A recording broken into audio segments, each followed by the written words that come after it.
watching it, and I don't know if you've heard of the story. The story is a man was found by a, a person who wanted to walk miles and miles and miles into a desolate area, Yeah. and he found this man who was planting trees. And 30, 40 years later, he's back after visiting many times to visit with the man. Um, this traveler discovered a bloom of life that had come out. Because of all of the trees that the guy had planted. Yes, Yeah. It's yes, amazing what happens when you plant trees. that's right. And here's Rick. I'm really glad to see him here. I wanted to introduce Steve and Rick, and it is lovely that Rick has joined us. Thank you so much for coming. You are here in Gaia's Zoom room, a place where we have gathered for over 4 years. Stan has been one of our regular members. Thank you very much, Stan, for coming. Marco has been here for every single one because he's the host of the space. Thank you so much, Marco. And Steve is a New Yorker who has who I met in Earthstock, and he's not feeling well, so he may not make the whole meeting, but I'm really glad that he's here because I really wanted to introduce Rick and Steve. And Jerry Anderson is way off in some strange place in the US, but he's got Puerto Rico in his heart. Can't hear you, Jerry.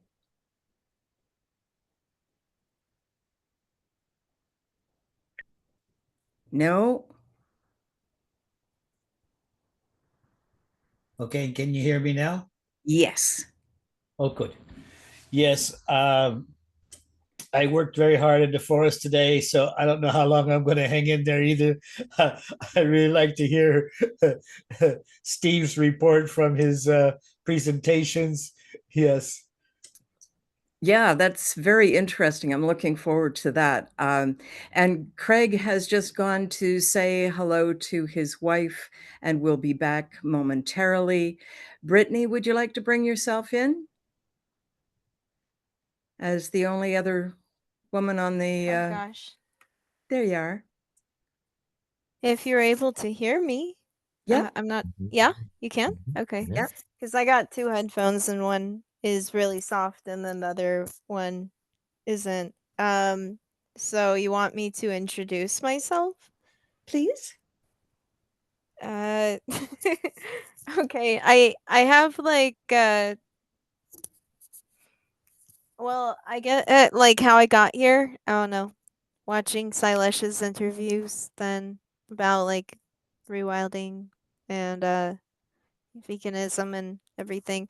I have a personal website that I use to promote the furthering of our collective consciousness.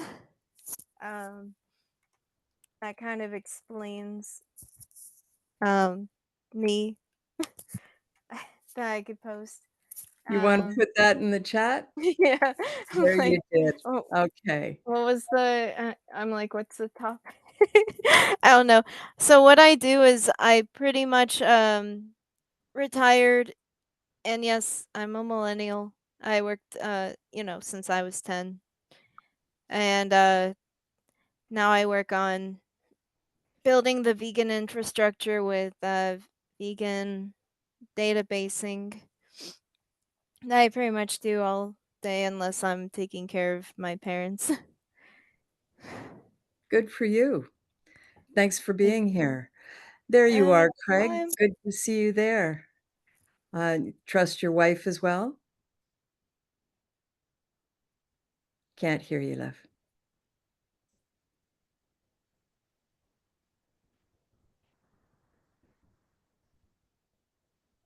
Oh, There sorry. you go. Yes, yes, my wife's very well. Yes, very well. Thank you. Thank you for Excellent. inviting me. I want to help in whatever way I can. For the I'm greater so good glad of you're all. here. Yeah. So the first thing I would like to do is invite Steve to talk about his adventures in Reno. Now, he and I had a conversation last night that I really enjoyed. And so I hope he brings some of those stories and others along. Would you like to talk to us, Steve? Sure. How much time do I have? Well, I'm not real attached to time frames at this point in time. Before you go on into it, it seems to me that it would be helpful if Rick brought himself in as well, because I really I feel that his piece is an important part of what will inform you of what we need to know, Steve. About if that makes any sense at all. Rick, would you like to introduce yourself? Yeah, I can be very brief. I'm the newbie, so I don't know what I've got myself in for today, but I've been writing and talking about this for some time, and that is, what is the meaning of equity?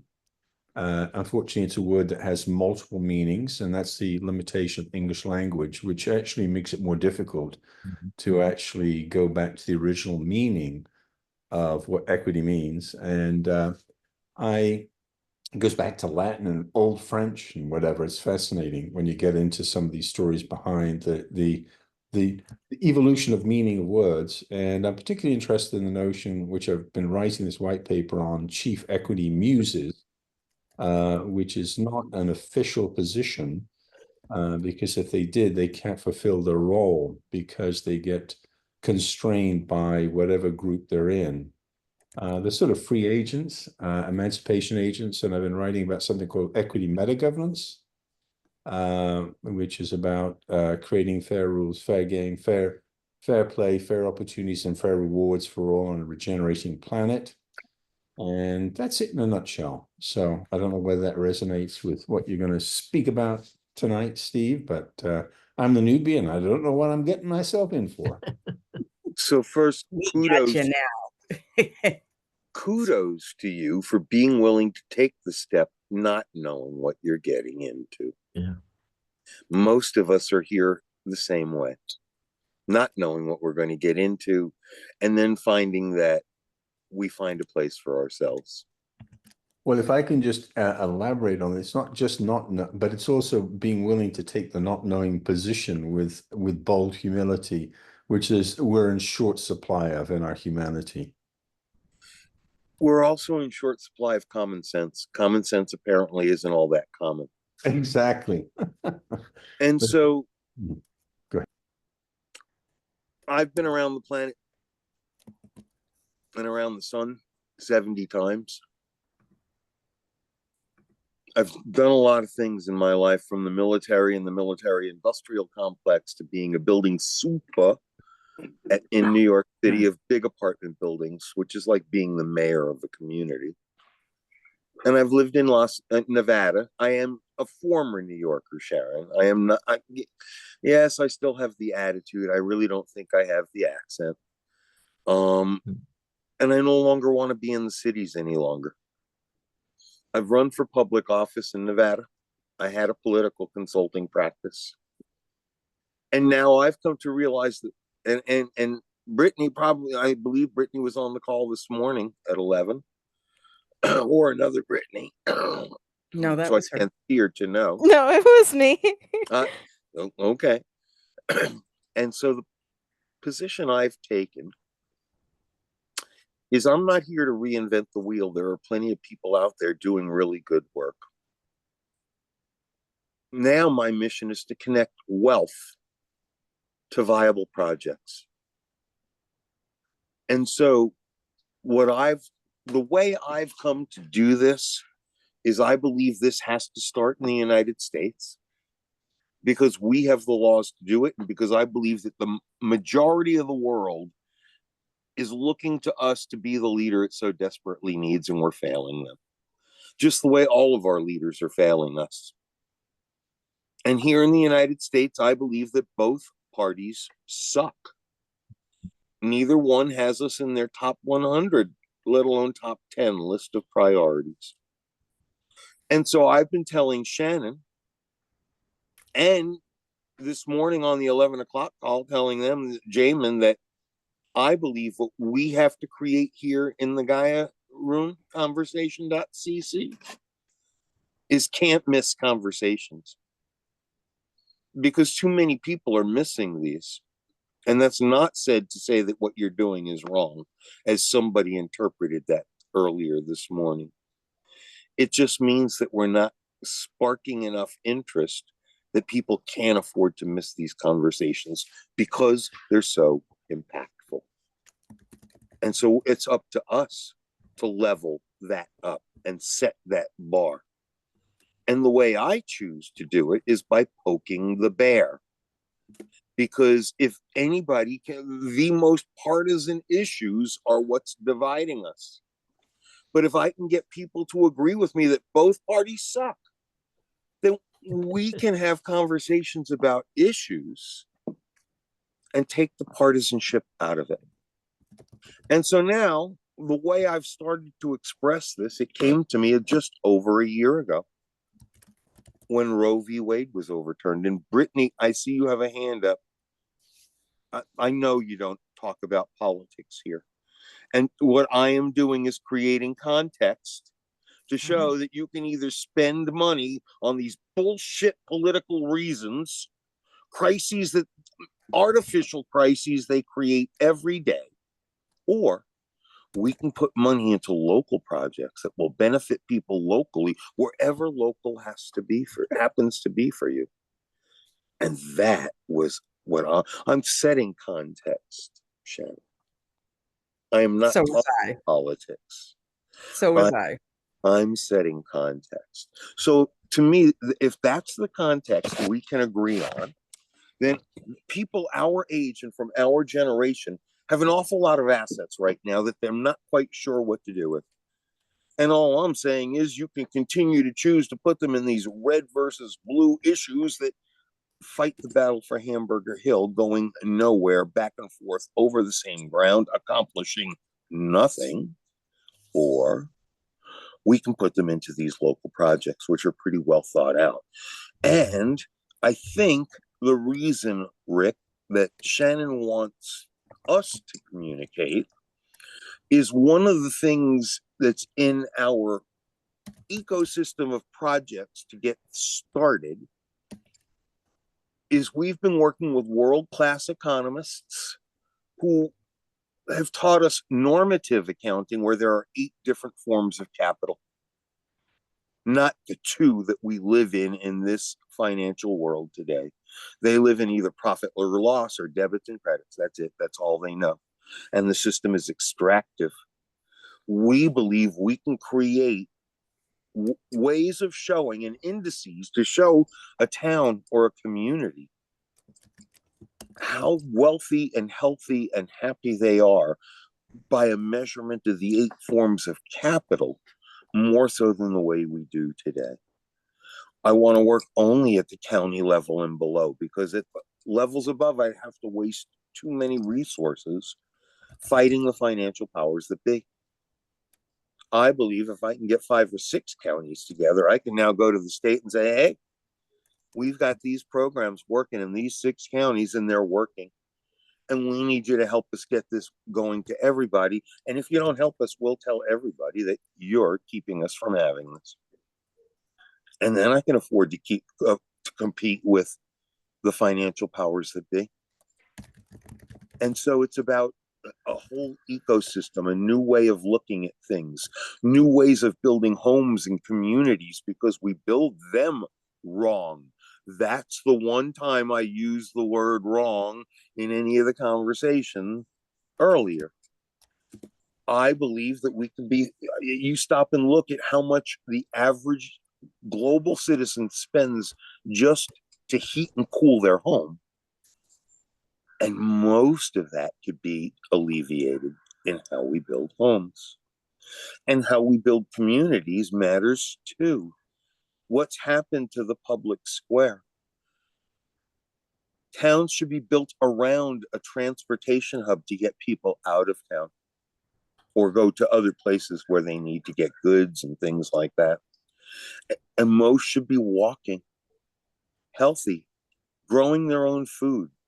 I plan to advocate for the 21st century homestead, which is not Little House on the Prairie. And these are the things that will change by showing that, you know what, we don't need the parties. They're more problem than solution. And to me, the way is to show how irrelevant we can make them, where either they'll A, come back to representing the people they swore an oath to and aren't, or they'll go the way of the Whigs. And that's all I have to say. I'm so nonpartisan. That's all I have to say about politics. Now, wait, Shannon, one last thing. Earlier, I also said that all of the world's leaders have failed us. And the reason I say that is that there's nobody who's willing to point and say, how about we go there? And have anybody willing to accompany them. Nobody's willing to work collaboratively. And I don't look to tell people what to do, but I've narrowed everything down to 2 laws. We all do better when we all do better. Good planets are hard to find. If we lived by those 2 rules, we would live in a very different world. And now I'm done. That's what I'm up to. I went to meet investors and get feedback on what it is that we were saying. And as of this past Friday, I have now launched my nonprofit. Up until Saturday, if you asked me how I was, I would answer mostly well. But as of Saturday, if you ask me how I am, I'm doing my life's dream work. And that's where I'm at. And I'm saying, I want to go there. Who wants to go with me? And we have less than 1,000 days to do it. And we're doing it in 90-day increments. And I don't have time to sit around about what ifs and concepts. We've got well thought out projects ready to put in line. And all we need is a little bit of investment to get them started. And the big meeting I was supposed to have is going to take place 11 o'clock tomorrow morning. It didn't take place up there. And it was supposed to be this past Friday and it didn't. And now it's scheduled for tomorrow morning. And that's really the bulk of what I can tell you. That the impact investors I did meet thought we're on the right track. And now they're getting to see what the projects are, because we can't do this until we get the legal process has started, where we're filing the paperwork to start the nonprofit now. And now it's no longer in my head, it's tangible and real. And that's why I can say I'm doing my life's dream work, and why I can say that we've got things ready to go that are going to change the world. I'm done. Okay. I want to talk about the fact that you have created an alliance with other people, and how powerful I feel that is. And the fact that they are putting their all into this for 1 year on a volunteer basis. To me, that speaks volumes. And thank you, Steve. Come on in. That was a big ask, to get people to volunteer for a year. And then we'll either see about getting them paid if they get paid positions, or replaced if they want out, or and some of them were just, to me, what I've learned, the biggest issue with nonprofits is they're always asking for money, damn it. I have a different kind of nonprofit available to me. I have a donor advised fund, which allows me to take in land, crypto, create equity stakes for people who, because you mentioned the word equity earlier, Rick, and we've got such different ways of doing things that I think once people start to see that we can solve these problems, and once we can realize that the parties are more problem than solution, and we've got solutions right now that work and have worked, and what's stopping us from having them? And I think this is the conversation that we need to be having. And this becomes can't miss conversation. 2 more cents.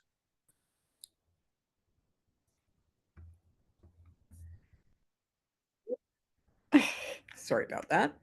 Just stop that. So, thanks, Steve. One of the things that's been mentioned is promotion and marketing. And Stan is all for connecting humanity to each other. His other networks is such an amazing database. I went to a meeting yesterday in which I had never been there before. And Steve, it was the group that Nassim Chowdhury created. Um, um, Dream Team, something Dream Team. And it was lovely to see these people from Earthstock. And each person came in and spoke about what their interests were and had a few minutes to talk. And while they were talking, I was diving into other networks and grabbing interesting things to give them, connecting, using the database, Stan. It was just amazing. And the resulting chat, I copied the chat and I put it into a document, and I can't find it at the moment. I was trying to find it, and I made 2 copies of it. One was the original of it, and then I made an analysis of it, saying what makes a sparkling chat. So Okay. people like the person, Rick, that you identified as, oh, what is the name of that? Muse. Oh, Equity Muse, yeah. The Equity Muse. Um, Now, Stan has another term for that. He calls them social Argonauts. I have another term for that, and that's Harper. And it comes from the Pern novels that Anne McCaffrey wrote when she was alive, and it was Dragon Riders. And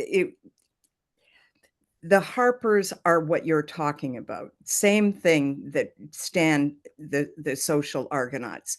These are people who go out and connect people and offer the connections like Stan.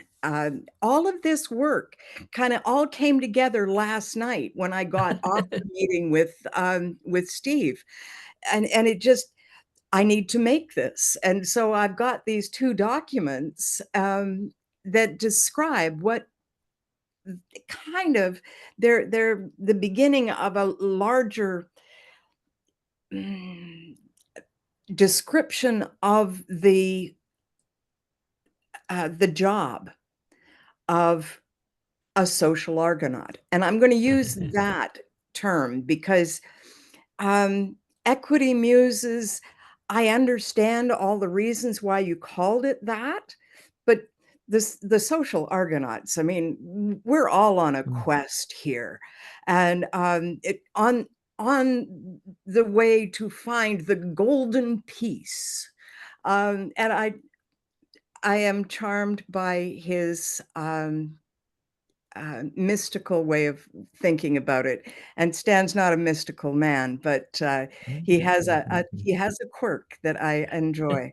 And so I want to work on that and allow it to unfold and allow the dream to fold in around it, because the dream is to connect communities around the world. It stands idea, it's Steve's idea. I think we all know that humanity has to come together and connect with each other so that we can help each other. I have this idea that, you know, we are one, and the one that we are is something more than we can imagine. But it's like the cells in our bodies don't understand that they're part of a human body. We are some part of something larger as well. And we don't know what it is, but it's important what we do, and that we connect with each other and have some coherence.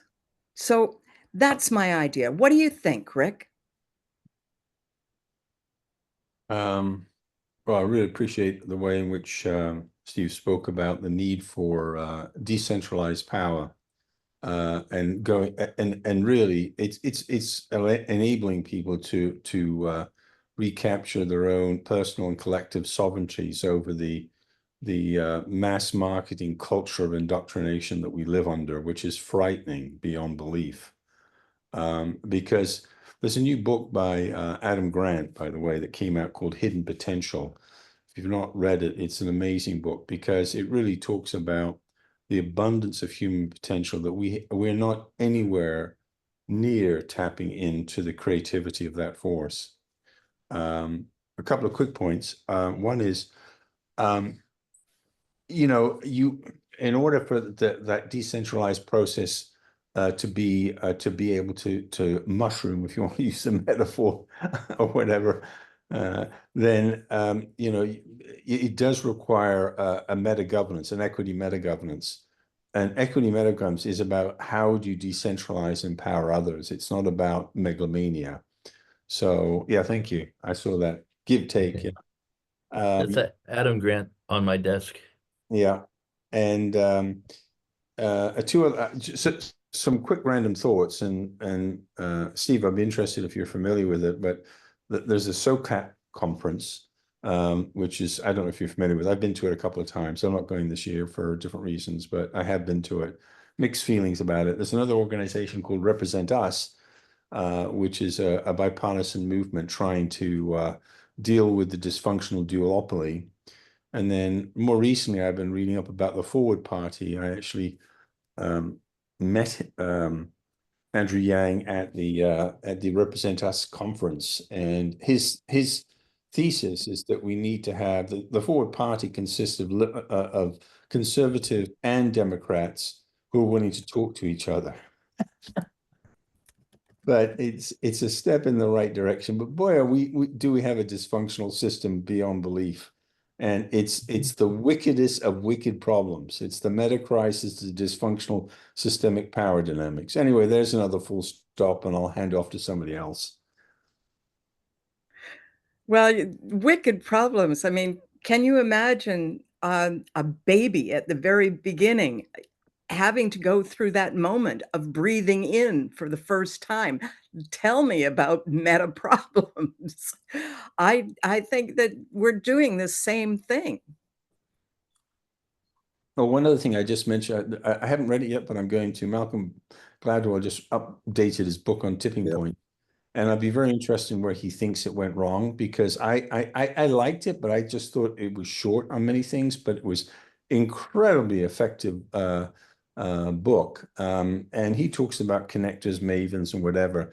But actually, where I might I think there's a nuance. I don't know whether we are talking about the same thing. Sometimes we make assumptions that we're the same when we're not.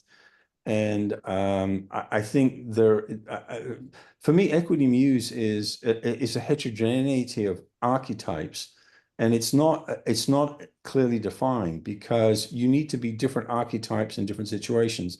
And just give you an example, when John Marks was talking a couple of days ago about his life's work, and he started off in his youth as an activist confrontationist, and then became a peacemaker. And I asked him a question. I says, well, can't you be both? And he sort of implied no. And I thought, I don't agree with, I didn't say that. I didn't agree with him, because I think you need both. And it doesn't, just because you're one doesn't mean to see you can be the other. Now, you may be more skillful in one domain than the other. That's okay. But today we don't need peacemakers as much now because we're in such a mess. We need people who are activists willing to confront the likes of strongmen around the world, because you can't go in and say you can't go to Netanyahu and say, let's have some peace with those Palestinian people that we've been oppressing for the last half century and create an apartheid state. It's a joke. And that's why Biden has failed so miserably in his foreign policy. Anyway, another full stop, hand off. Thanks very much. And I do see Steve. Hold on a sec, Steve. I want to make sure that we're not putting other people to sleep. Craig, are you with us? Yeah, I'm listening and I'm following along, and I have thoughts, but I'm not really. I'm a newbie, and I don't know what the overall gist of this is. I mean, I know many of these things, so I'll just listen. We're actually all of us kind of new here. Yeah, I was a newbie a month ago. Yeah. And so don't use that as an excuse. If you feel compelled to add something, please. I am from New York. I have thick skin. I don't take things personally. So you can even disagree with me if you want. As long as we're talking about issues instead of partisan politics, I'm good with that. Okay, well, if I have a moment, there's many things that Stanley's. He's got, what's that website, Shannon, that othernetworks.org. Yeah, that's awesome. And there's another one, Do It Yourself Solar, and it's got like all these solar hot heating and electric and other things you can do yourself, which are all extremely well thought out, even innovative things, but there's a lot of information out there. There used to be the New Alchemy Institute. There used to be other groups, New Shelter Institute. They used to teach people how to build their own homes. I mean, we know how to do all this stuff, and there's some kind of I can't remember the name of the program, but they go and make homes more energy efficient, and they pay for it from the savings, the energy savings. It's like a rolling loan program, I can't, I'll figure out what the name of it is. We don't have it in Alabama. We don't have much in Alabama. But anyway, so I don't know. As far as the Republicans and Democrats, yes, they both suck. And the only thing that's united them is the UFO issue. They both agree that we need to disclose the UFO issue and are pushing for that. So that, maybe, I don't know, and I'm very interested in the UFO issue.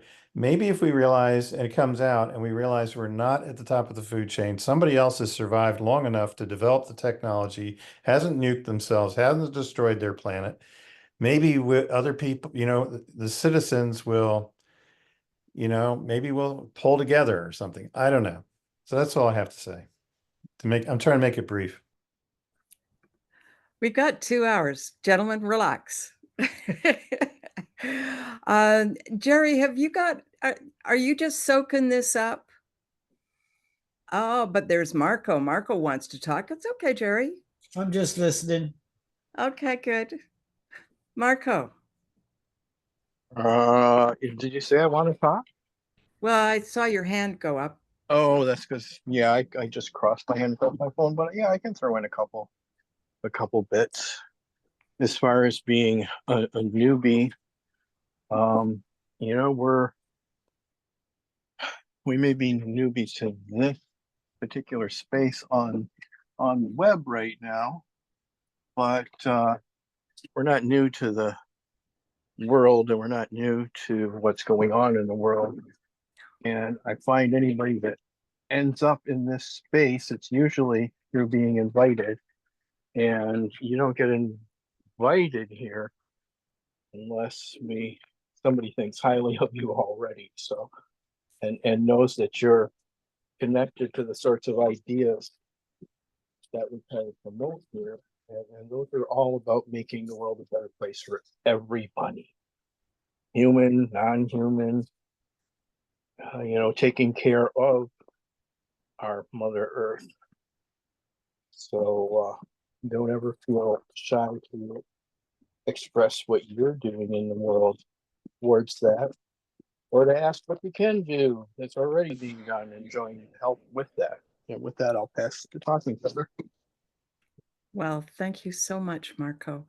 I'm wondering if Steve is ready to accept it back again, seeing as how we've gone around a bit.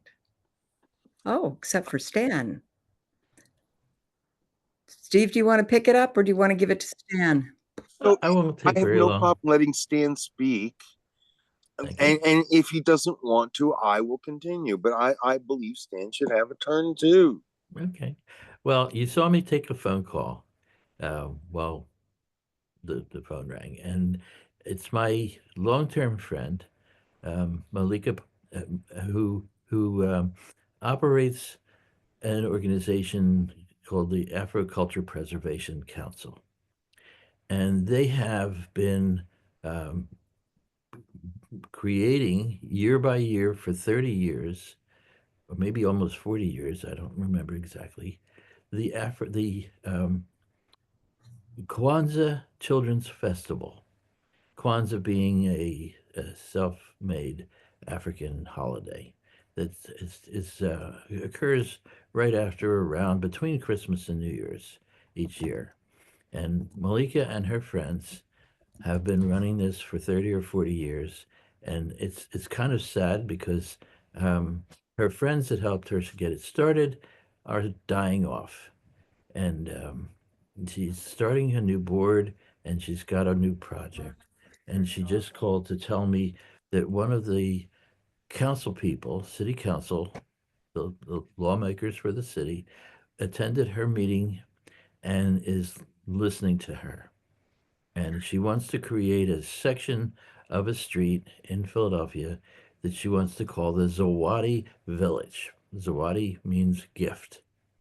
So she is one of the most talented makers of entertainment kind of things, dolls, and she is the leader of the um, African uh, stilt ballet, the African stilt ballet in Philadelphia. And so she teaches kids how to dress up, and she teaches them how to make their own costumes, and she teaches them how to walk on stilts, and then they do presentations.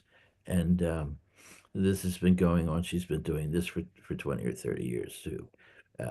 And so when she brings out her kids and the adults that hang out with them, they're quite impressive to see a 12-foot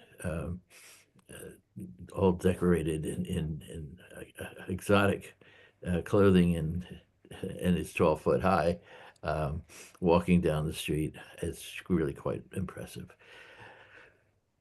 Anyway, she called to tell me that she has now made a breakthrough in city council, which is important because she now has someone there that is willing to help her gain access to property. There are the city council member offered her a warehouse and a house on this street, which has been um, designated by her as what she can probably do with a small part of Philadelphia that the developers have not really bothered with yet. And it's sad when anybody comes up with an idea for a piece of Philadelphia, the developers are like, "Rah," they're in there and they want all they want.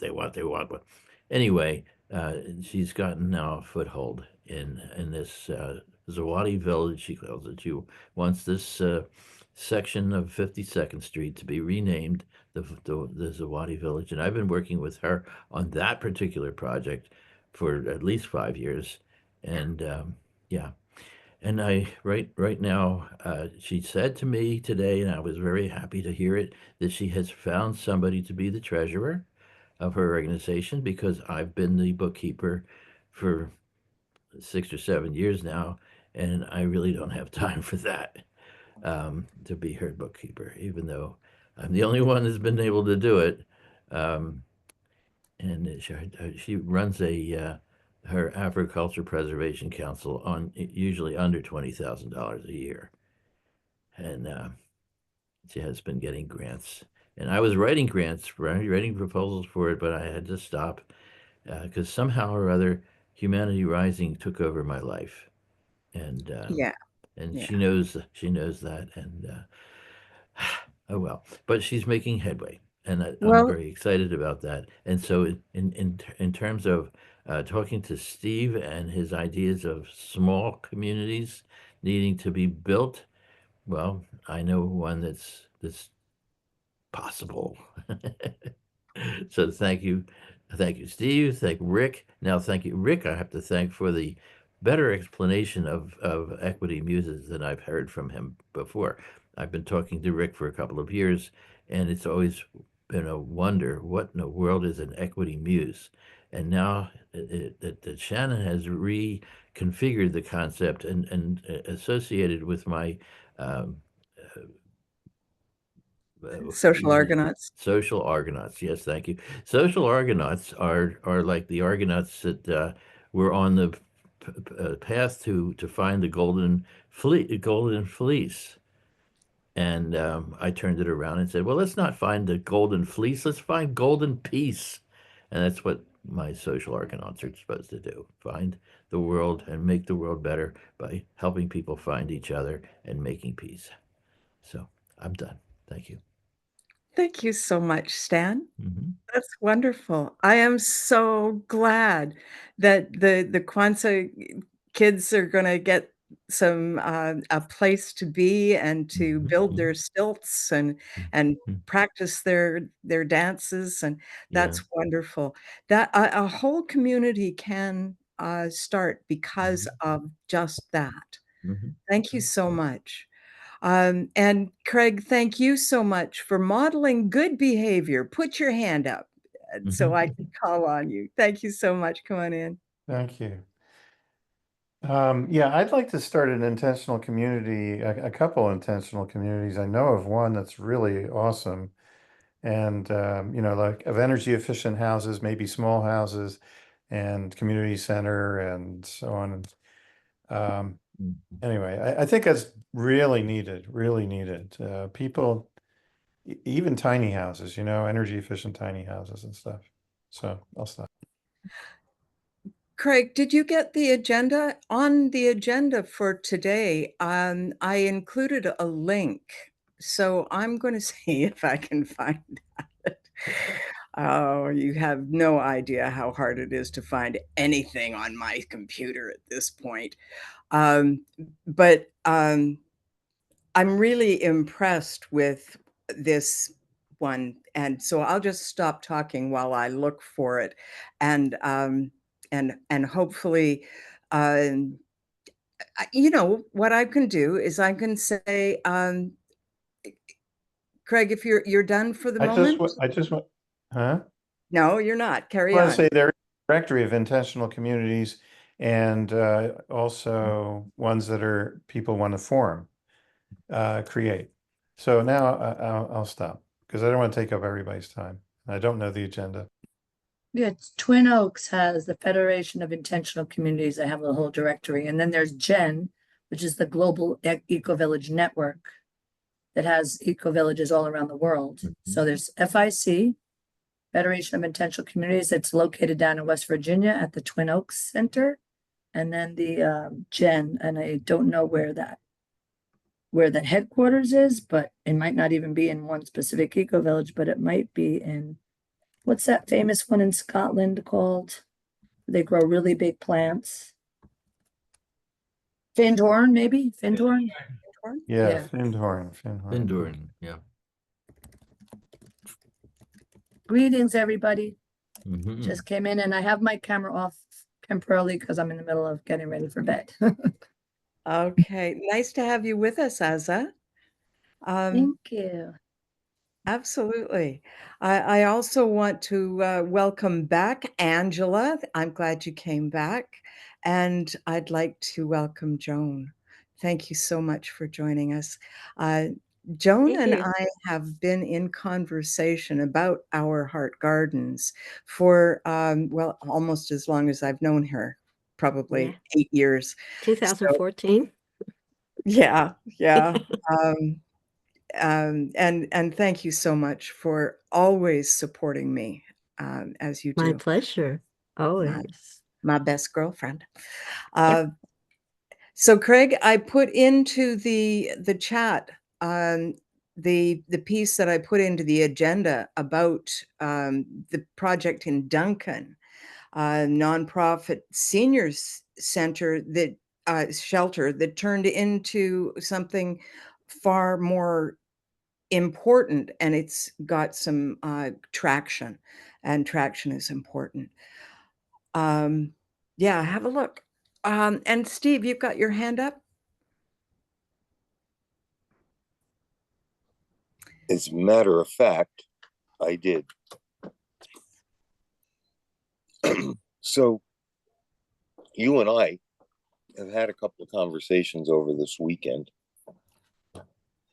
about what I considered creating can't miss conversations.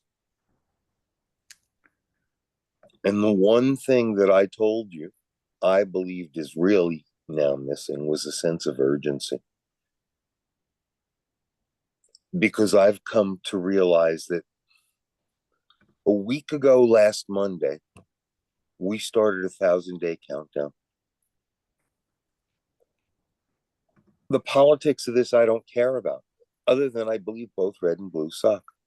But we believe that in 1,000 days, we may not be able to utilize our assets the way we expected, regardless of who wins. And we want to get as much of our assets into land creating projects now as we can. We have viable projects. I know there are others out there. It's not just me needing to do this. My job here is to connect wealth with viable projects. The way I do this now, and I've explained and set ways for you to put together your why and answer a series of questions so that we can tailor it for the type of investor we find. And so we've been getting positive feedback on this because everything we're doing is nonpartisan. I'm very political, but get that partisan wedge issues out of it. In fact, how about to the point where there should be no more war? We can't blow up the world. You need to take out whatever part of your anatomy you need to measure against some other guys. You do it in the digital world. You don't blow up the planet. You don't harm its inhabitants anymore. And somebody's got to stand up and be the masculine man and say, no more. And we have ideas to take it, and we want the feminine contributions, but it's got to be done from the heart and the right way and urgently. And it's the men who are going to do it. I'm sorry, ladies. That's just the way it is. Don't be sorry, Steve. Be proud and do what needs to be done. And I know that our United Nations has tried, and they're a bunch of diplomats, and they're very knowledgeable, but they have they've been diplomats for a long time, and I don't know whether it's I don't know what it's going to take. So here's my request of you. What? I believe it's going to take the next 90 days to get things going. I don't know which way the election's going to go, if it even happens. I It mean, doesn't even matter which way. you're exactly, that's my point. whoever wins, whatever way they've been taking us isn't working. And the world needs the United States to be global leaders the way they imagined us after the Second World War, where we stood up for the right, what the world saw as right. And somehow all of us have gotten lost about what's right and wrong. And I believe there's a technocratic path and a righteous path. I'm not preaching religion. I'm just saying, you know what? All of us have our spirituality. And when you come from the heart and follow your heart, it's not hard. Do the right thing. You've all heard me say, we all do better when we all do better. Good planets are hard to find. There's not a leader in the world out there to say, I want to go there. And so how do you find something that all of us can agree to? And I've just put it out there. And what is it going to take to get there? We believe we have solutions. And a little bit of investment capital is going to get the wheels turning. And it's going to create businesses for everybody. Even the way we do nonprofits now, I don't want to be asking people for money.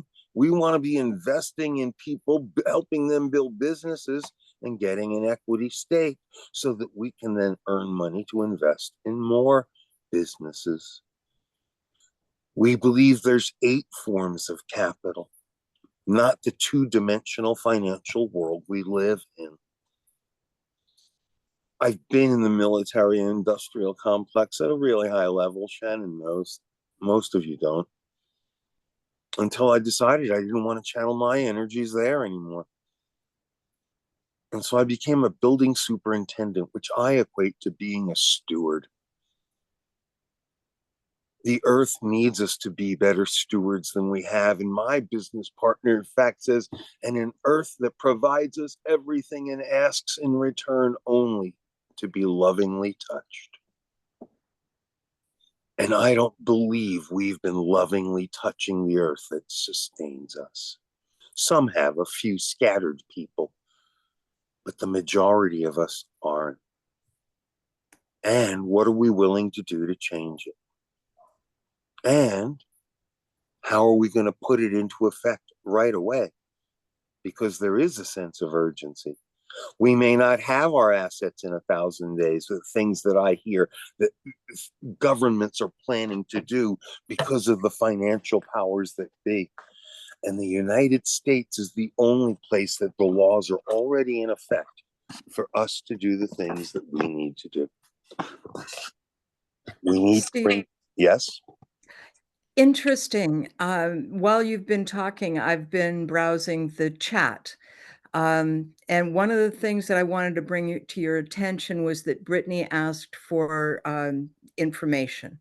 And I also wanted to information from you, Steve.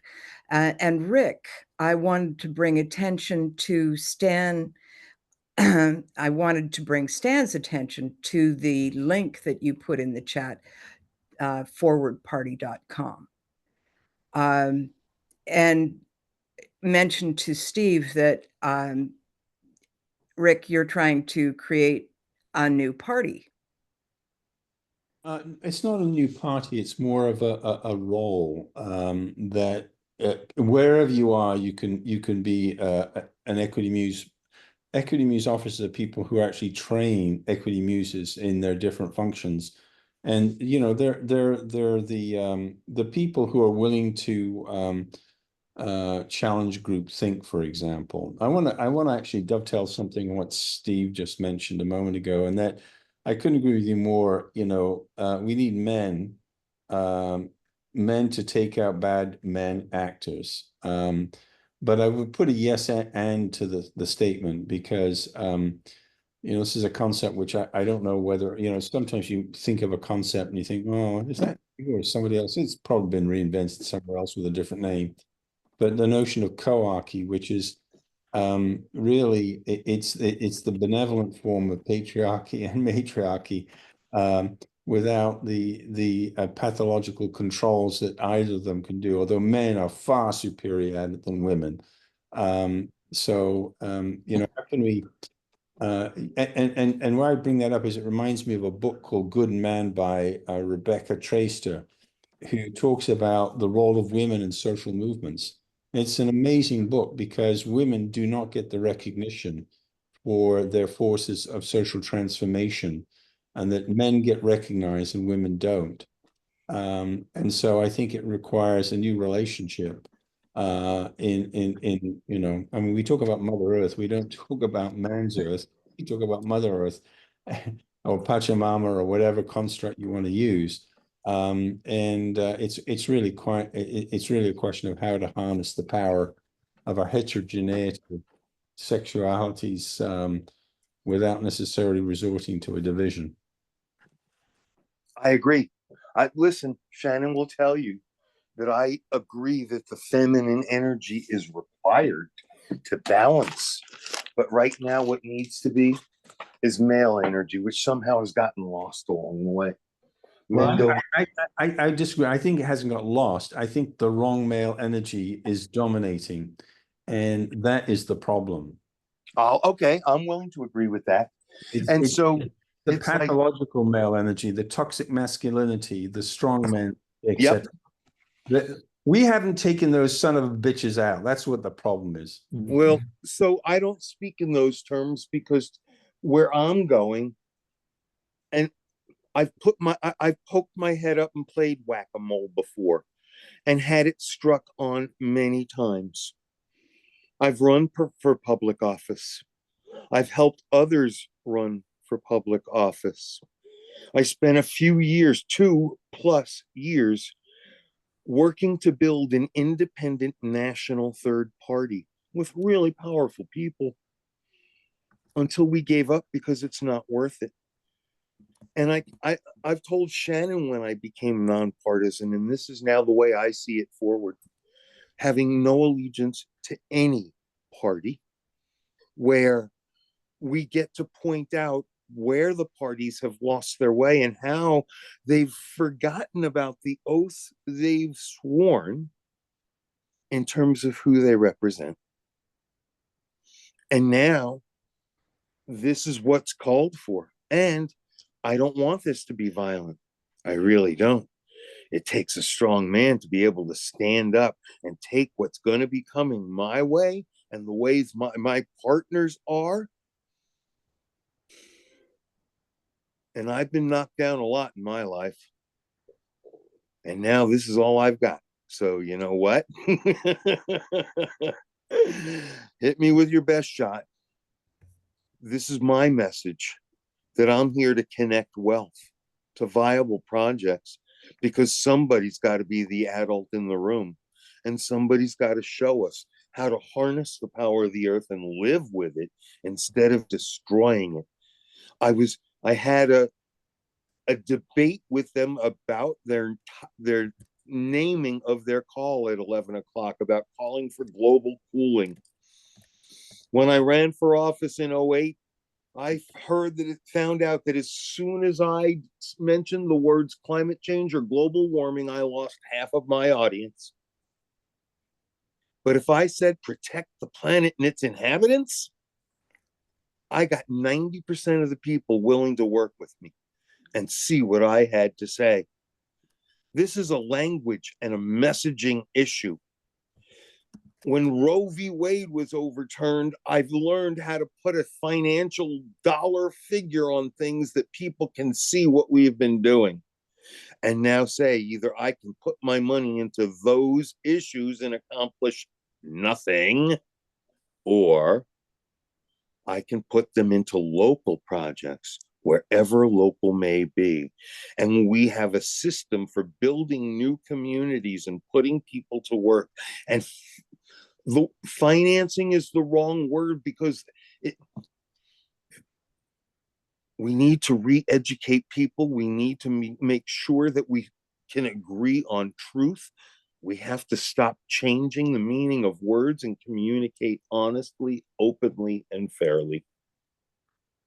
And now I see hands up, and I'm going to stop. Okay, thank you very much. Marco, come on in.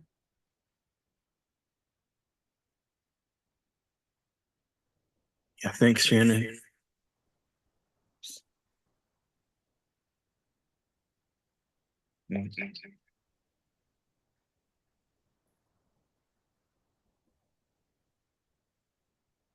Sorry about that. Yeah, no, yeah, Rick and Steve, Rick, I know that I know that feeling to want to take the bastards out, but like Steve says, whack-a-mole is not a game you win. And I put the famous Bucky quote in the chat. You never change things by fighting the existing reality. To change something, build a new model that makes the existing model obsolete. That's any energy you put into fighting, you're not putting into creating. So and I'm just going to leave it that simply and pass the talking feather. Craig, come on in. I think the intentional community thing is like a like a lighthouse, and I think a lot of people want that, and they want to live in a community where they can socialize with other people, and other people help them, and if they need to go to the doctor and they don't have a ride, somebody in the community will give them a ride. They can share vehicles, all this stuff, I think and it could pay for itself, if you build these, because instead of paying rent, people are paying for their small homes or whatever. It could sort of be self-sustaining, I think, financially. The small hearts of communities that I have envisioned with the Our Heart Gardens concept, I think is a viable way of getting the resources that are needed out into the families and the people who need the resources. And Rick, your hand's up. Come on in. Yeah, I think one thing that to have these sort of conversations. I think one thing in equity, I'll preface what I'm about to do, which is an equity muses challenge groupthink or prevailing aphorisms or whatever. And this is where I differ with Buckminster Fuller. I found, I mean, he's an amazing person. I don't want to discredit anything of his life's work, but he was politically naive from my perspective. And then when I said take them out, I don't mean take them out. What I mean by that is that we need to design systems that not only co-create a future, but it just deconstructs the old system that enables these people to come to power. So just merely, if it was that simple to just co-construct a new paradigm that would take down the old one, we would have done it by now. But the problem is the prevailing power of neoliberalism and quartocracy, our media, mass media culture is so incredibly stifling that, due respect to you, Steve, I think it's fantastic what you're doing. That's a ground up thing. And if you don't think about it systemically, then it's gonna have pockets of local influence. It's not going to become something that is a systematic transformation. So when I was referring to that, I wasn't thinking about individual. I'm talking about systemic change, second order change. So anyway, that's my thoughts. So, Come on in, Steve. so we've taken a lot of this into account. And again, this is not just me, it's the people behind me and my team and the people that are working with them at really high levels, some of whom it's like I can't even talk about it. I'm just happy to be part of this. And I've come to realize I have a very small part in it. And my role is what I call a sorcerer, wandering sorcerer, connecting. And so, because of the things I've done in my life, I have a very unique set of skills and an ability to take very complex subjects and break them down so most can understand them. And so now I look to ask people questions. And the thing that this all occurred to me a year ago when I heard that Roe v. Wade had been overturned. And what I did was I now ask people if they remember what their first thought was, because I had 4 in a row, one right after the other. And when I was done, it simply painted a numerical picture of how much money and assets we waste fighting the same bullshit battles of red versus blue. And now we have to be able to give viable choices to those alternatives. And we've got them. And it just needs to get the wheels greased, because once we get this started, I believe everybody will take it. It's so basic. It's about, everybody's talking about eco villages. We've discovered that most eco villages don't last generations. And I've mentioned a number of times the Anastasia Foundation and what they call kins domains and their food forests and the way that they grow communities, and people own their homes and properties and have businesses. And there are ways to do this. We're in America. We live in a capitalist world, but it's got to be a blend of capitalism and socialism where you take care of those less fortunate. That's what we've always done as Americans. We've stood up for those who couldn't take care of themselves until we became the bankers' police force, which is where we are now. We're not very nice people. I understand why some people have come to hate Americans. And I would say that it's not the American people. It's the politicians who have sold us out. And I'm tired of it. And I'm tired of fighting them. And I'm about to create that new paradigm, because there are 8 different forms of capital. And once we realize and see, and so I'm so interested, Rick, in partnering with you, because I believe in your muse theory. I am not going to get into it over languaging unless it's critical. And so the fact that you're calling, muse, sorcerer, whatever it is that we're doing, I would say that all of us are coming from the same place in our hearts. All of us want to make the world better. And all of us have our own skills for where we'll fit in and how we'll add to it. And I'm now seeing my lane. And my lane is to stir shit up. The job title I've claimed is instigator. And create urgency. Not only stir shit up, but light a fire under everybody's ass. Because we have 1,000 days, less than 1,000 days to make this happen. Or we may not be able to. And now I'm done. I see Craig's got his hand up. I'm shutting up. Yeah, I think it is very urgent because of the climate situation, and the climate models all show there won't be drinking water in Alabama and in the Southwest, and and there's a huge shortage of workers, and so we're going to have to include migrants and everybody else, and they need housing, and they're treated terribly, and they have terrible housing. Um, so it's a whole, we're all going to have to pull together, but okay, I talked too much. It's not too much. We even have ways for people to earn equity through what they do.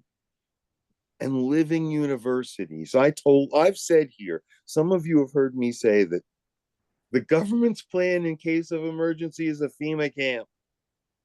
We believe in having festivals because the logistics are exactly the same. Yeah.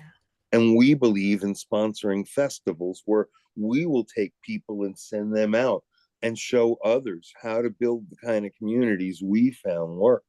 And we understand that different locales may require different solutions. It's not cookie cutter. But what it's going to do is start with governance, that this is how you form a community and this is what you need to have. And these are the first responders you need to have available to start your community.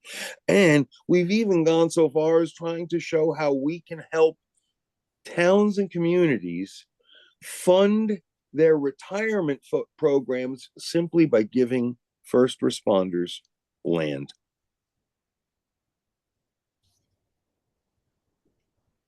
Nice What do you ideas. mean first responders? Sorry. People that are critical to community infrastructure. They're doing that here in British Columbia. They're actually talking about having places in remote communities where doctors and nurses can come and stay while they're during their time on call. And that has been a real stumbling block, because when you have to drive an hour and a half in order to get to the office, to the um, the The site clinic. where you're going to be working. Yeah, the clinic. You can't do that. You need to have a place to stay. Yeah, Rick. Well, you just trigger something for me because I'm a physician, and one of the things that Norway did after the war, because of the rural issue, that they actually doctors were assigned to work in areas. They had choices, but it had to be based upon the needs of the community. That doesn't happen in the United States, as we well know.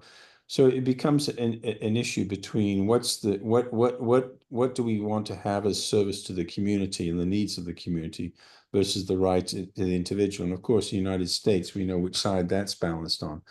But what's interesting, what they did in Norway is they also did something unusual, which was the salary differentials between general practitioners and specialists was very small compared to any other country.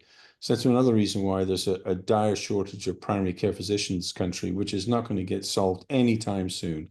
Rural health, I've worked in rural communities, and over the last 30 years, it's far worse than it was when I first came to the country back in the early 80s.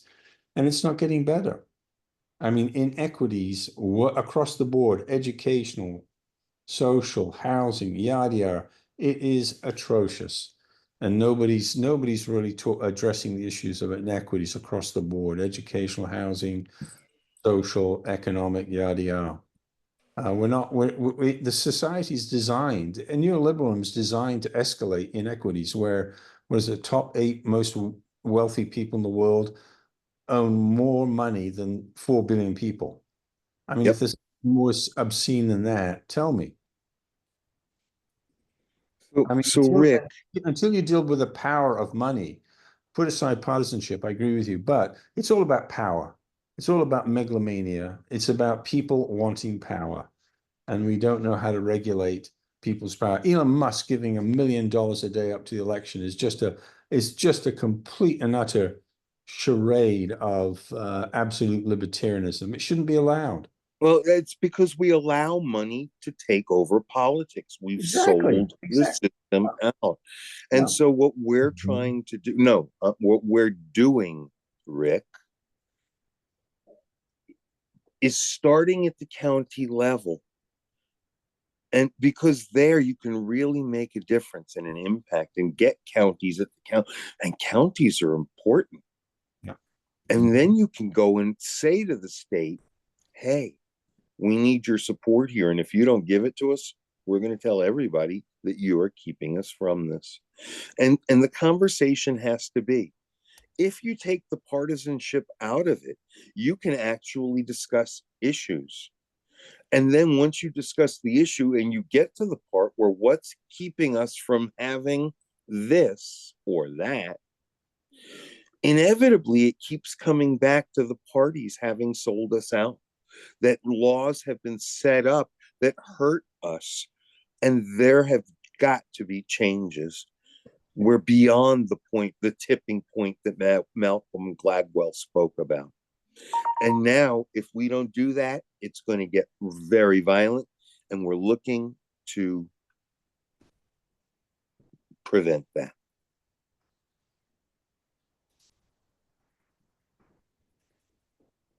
And so there's a sense of urgency. What are we going to do? Can we bring enough people into this conversation over the next 90 days so that regardless of what happens politically, we're going to insist that people are doing what's right for our local communities and the planet and its inhabitants. It's that Thank- simple. We have to make a stand, or we Thanks. won't be able to. Yeah, I hear you. Craig, you had your hand up there for a sec.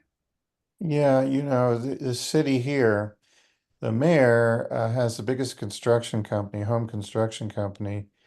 And I do the energy efficiency testing, for other companies and my own company and stuff.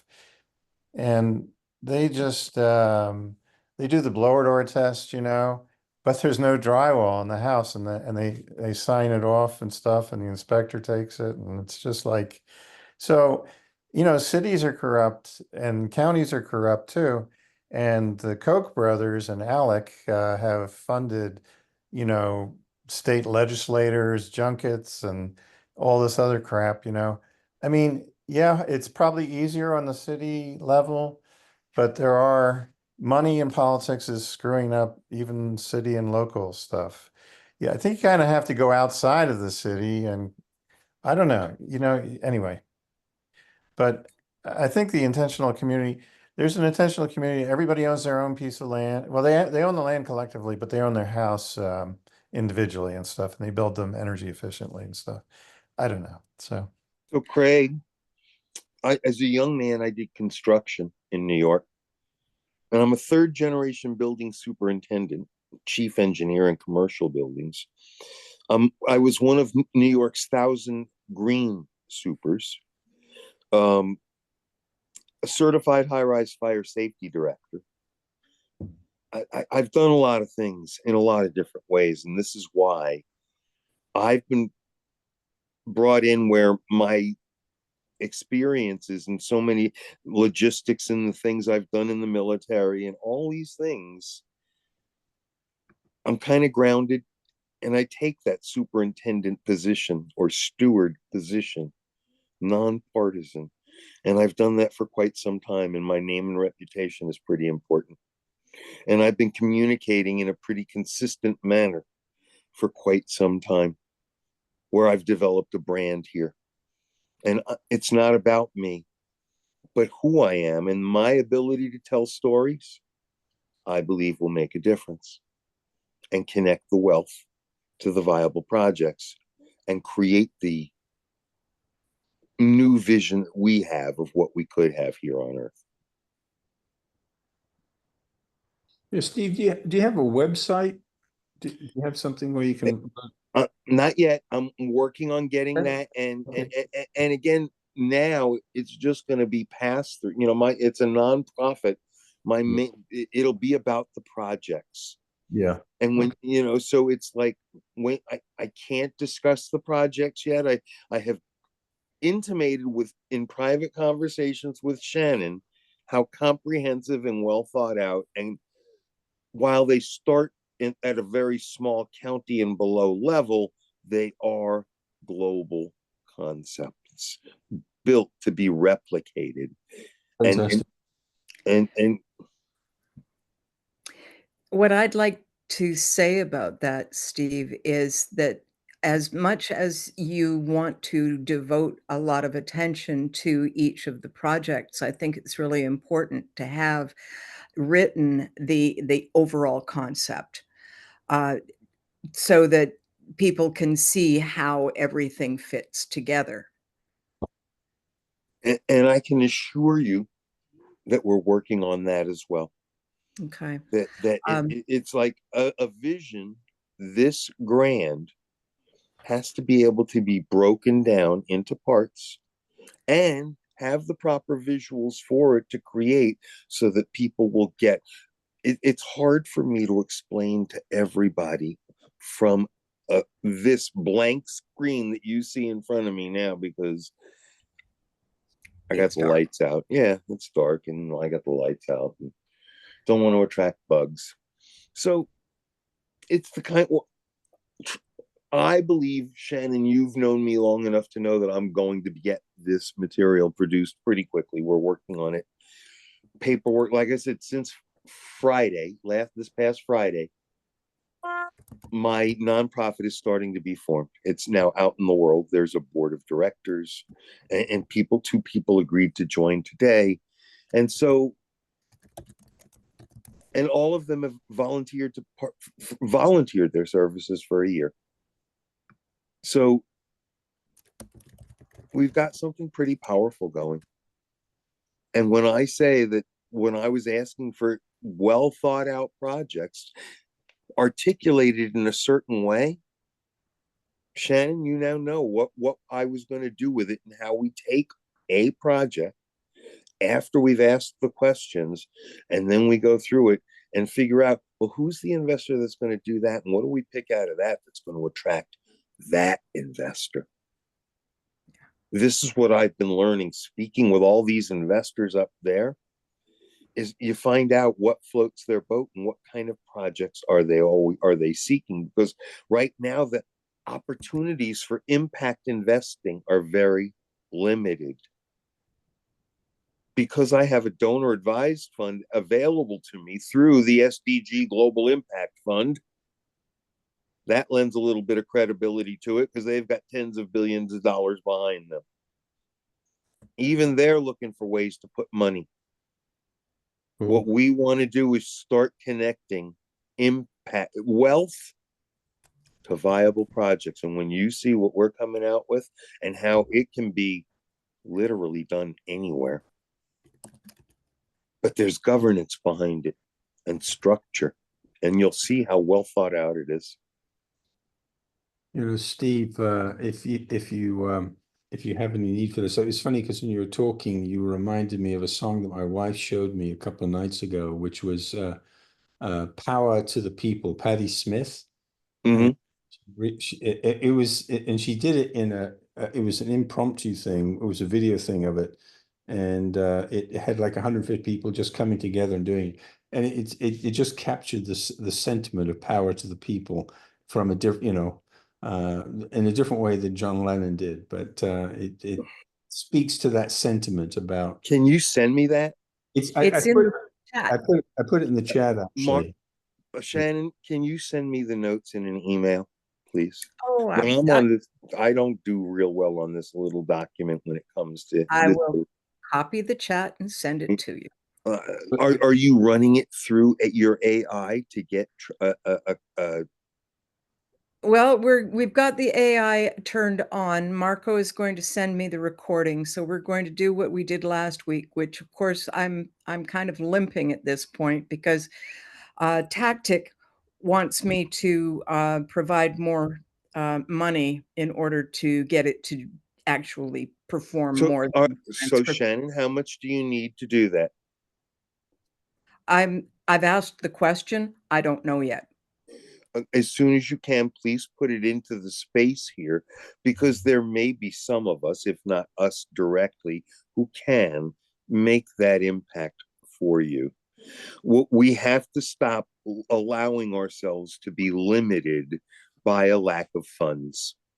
What we have to do is show that we have responsible, viable projects that can be followed through on, that not just responsible, but where there's integrity behind them, and you can see the reason why we're doing things the way that we are. Yeah. And I told you, Shannon, I did not want to sound grandiose by telling you that our Heart Gardens would fit into what we've built. But when you heard me describing some of the details that I really can't go into publicly now, I think you see that this is pretty well thought out, pretty big people behind us. That something's got to be done. There are so lists of projects that can use funding isn't what's going to do it. Brittany, you have to come to me with why each project is worth the first. Why? Why does the project even exist? What's its purpose? And then there's a series of questions that Shannon put in the chat that that if you can answer those, then we can cull that information and find out what is it that investors, impact investors, are looking for. What stops most people is they think investors are going to want a big return. Not always. Not always. Impact investors want to know that their money is going to make a difference and not get used up with administrative costs. So we have to show that these projects are thought out, and then we have to present them in a way that first just presents the vision. We know it. Once I find out from them in developing that relationship with them what they're looking for, now I know how to tailor those projects. And then we can create a deck that gives them what they need in the order they want. Yes, Shannon? Rick has his mic activated, so that seems to me like a hand up. So you want to have a say, Rick? Well, no, I just wanted to follow up with something, which was, Steve, if you happen to be interested, one of the skills I developed this year was, I used to write song lyrics, but a long time ago. And then Suno came out and I thought, wow, this is incredible. So for certain organizations, I help them write their songs, and I just put a link into one. I've done over 100 songs now. And I just do it for fun. And this one's called Kamala Joy. And it's to a reggae beat. Shannon, I wasn't prepared to do this, but if people are willing to listen to the first verse and the first chorus, it'll give you a sense of what you can do in creating AI music to your lyrics. And I've just been blown away by what you can create. So if it's the mood of the group, that's fine. If you don't want to listen to your own time, that's fine too. I don't mind either way. But you can listen to it your own time, Steve, if you want. So I'd be happy. Listen, I play guitar. Shannon knows and I couldn't. Last 4 years, Shannon knows I've been through an awful lot of health challenges and have worked really hard to get myself back in shape to be able to do what I have to do. Fantastic. And Rick, I had a stroke almost 4 years. February will be 4 years ago. Words wouldn't come out of my mouth. You did. And so I have successfully rehabilitated myself. I was 250 pounds 4 years ago. I now weigh 170. I can do 20 push-ups, and I couldn't lift my right arm. For 10 years, I didn't even play my guitar. I couldn't lift it high enough to get it over the front of my guitar and play without pain, so I didn't play. But I am playing now. And I'm motivated. I'm pissed. And I'm not going to take it. Because here in this country, nobody wants either of these clowns. So why is that the best we have? What's keeping us from having the world that we deserve? The money in politics. All right. Well, so to me, I'm taking the partisanship out of it and then looking to show how much we put into that bullshit and saying, what if we took it and put it here? And what might we accomplish? And what would that do to the power, the financial powers that be have, and their inabilities to solve the messes they've created? Well, you just triggered for me a line from a movie that I recently watched with some friends, because it's an old one, called the Network, which We're not going to take it. I'm mad as hell. I'm not going to take it anymore. I said that for a reason. That's the urgency you need. Aaron. Listen, his name was Aaron. Most people know that the slogan that rallied America to its first revolution was taxation without representation.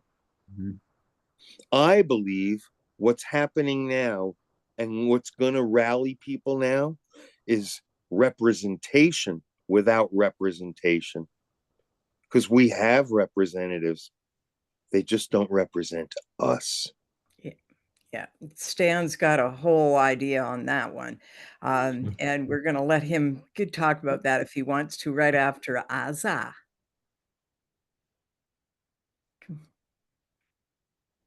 Thank you. Can you hear me okay?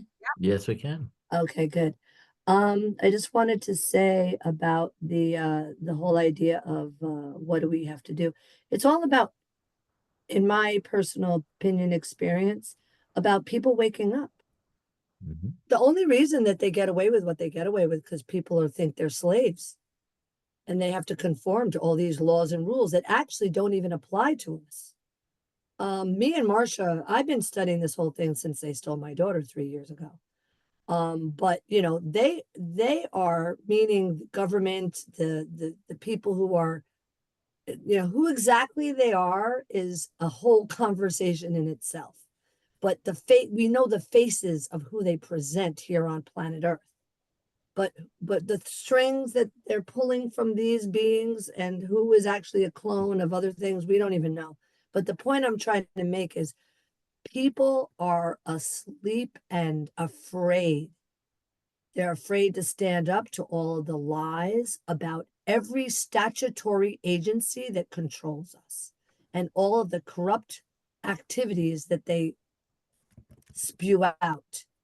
This recent overturn of the what's it called, the Chevron doctrine, where the court hearing about the fishermen stuff is basically a step in the right direction, because it's saying, okay, in the past, when the Chevron doctrine started, I think it was back in the 70s, there was a feeling like we have to follow all these statutes and codes. What does the CDC say? What is the the I can't remember all these names, FDA and the ACS and CPS and we have to follow what these agencies say because the law reflected it, and the law reflects people and their vibration and their awakening.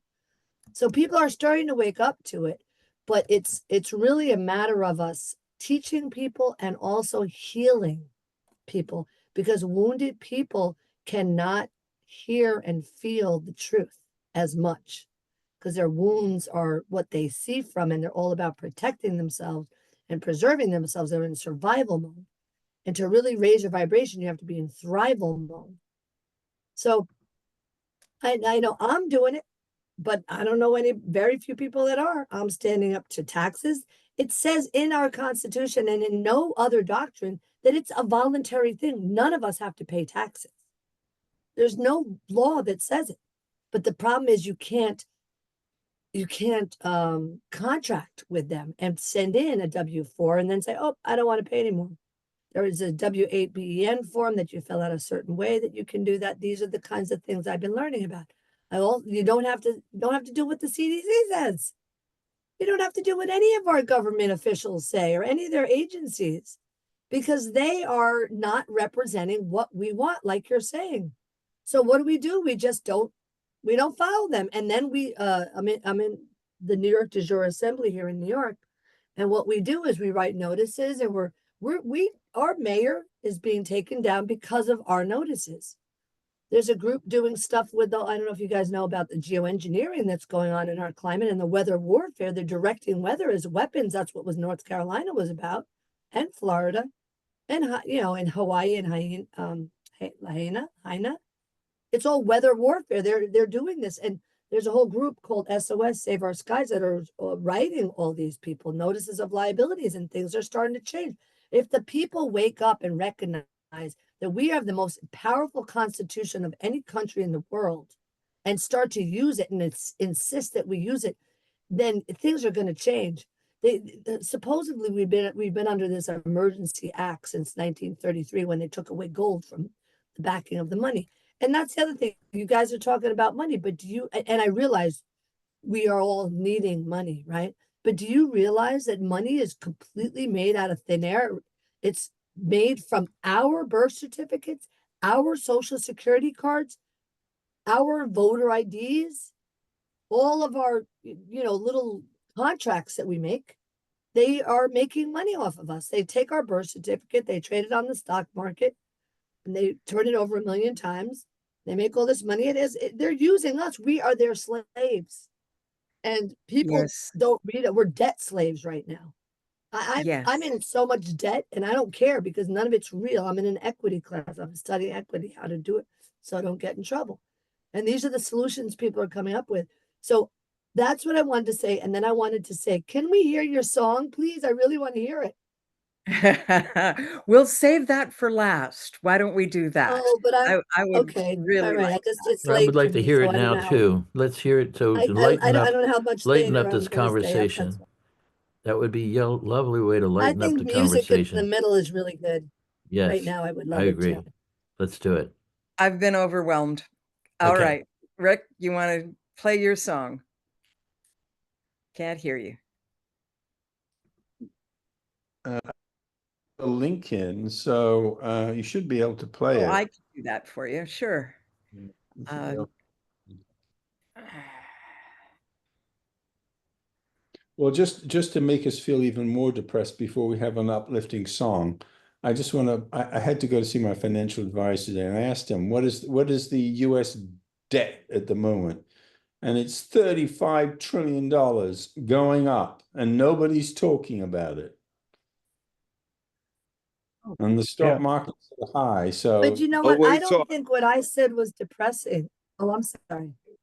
no, And I wasn't implying you were. I wasn't implying you were. Don't misunderstand me. and Rick, I can assure you that the central bankers are talking about that. Yeah. You know, all these countries that are pulling out of the American dollar, it's all a lie. It's the debt. It's all a lie. It doesn't matter to me at all because it's all a lie. It's a fabricated imaginary thing that it's not even real. They just use it to control the world and manipulate us. But I understand we need it, and it's because they've created a situation where we are dependent on them for it. Well, So I think we need to. That's why crypto is so important. And do this you know is that? why the 8 different forms of capital that we've discovered have come to let us, and this is called normative accounting. It allows us, and again, finance is not the correct word, but it allows us to finance projects utilizing undiscovered, underutilized, unappreciated assets, and be able to use value from that to build equity for other people, so that it's not that we've found ways to create indices that a town can use to measure its success, its health, its its safety and security, its resilience. And we've got ways and programs of bringing this to everybody if they want it.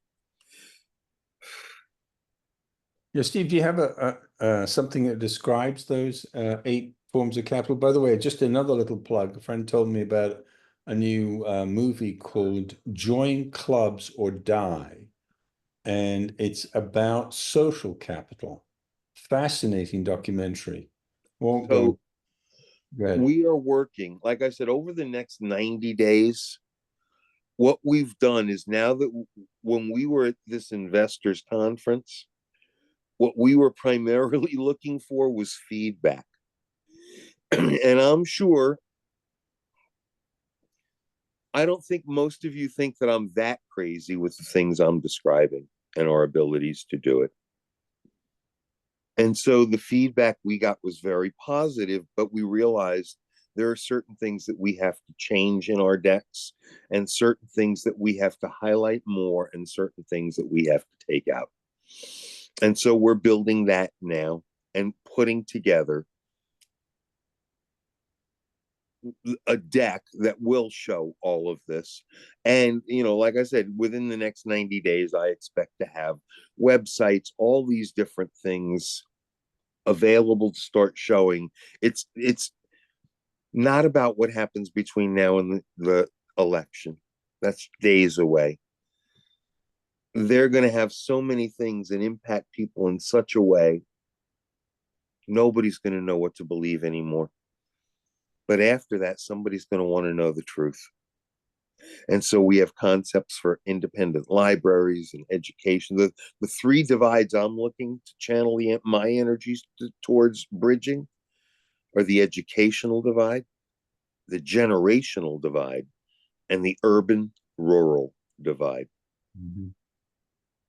And I believe that those 3 alone will have such an incredible impact on how people look at the world and their neighbors and brothers and sisters, that we can make the difference that we want to make.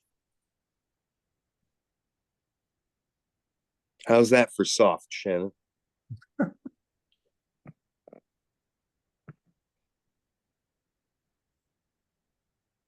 You're not. You're muted, Shannon.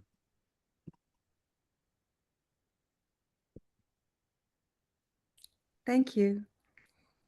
I won't tell you what I was doing. Well, sure I will. I was trying to figure out how to share screen and get all this music happening, and I'm glad that you guys can keep the conversation going. You don't need me. On the other hand, it's more fun with me. So let's try Rick's song.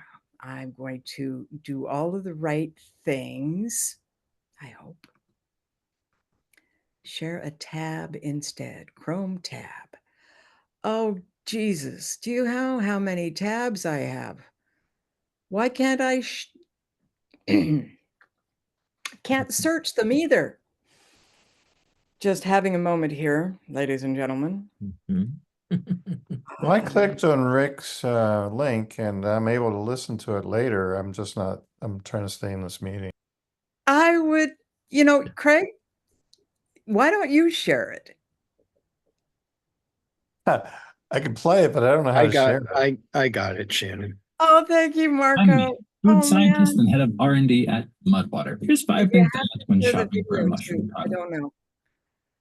Yeah, Marco has Mushrooms to are turn off his bioaccumulators, browser.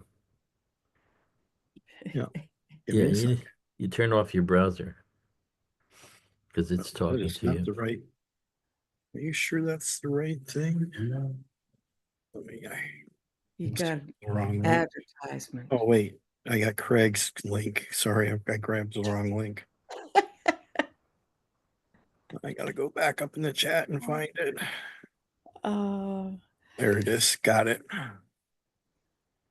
Shannon, I totally relate to you about the multiple things open on your computer. That happens to me all the time. And then I don't want to close them because, you might miss something that you didn't. Yeah, I totally relate. I got you, girl. I hear you. It's like all the books I want to read. It's all these things I want to read on the internet or stuff. Yeah. Okay, this Well, doesn't. it's a good thing they're on our computers now, because otherwise I would have them all stacked around my bed. I wouldn't be able to get to it. So I found it and put it at the very bottom of the chat now. The link, Patty Smith. I think I may have made a mistake with a link. So let me. I was going to say, yeah, I'm Okay. Let me get the right link. Sorry. Okay. I just realized. Just a moment. Let me carry on talking. Okay. I want to say how much I appreciate the mail conversation today. This is a real change of vibration. And Craig, you got your hand up. Come on in.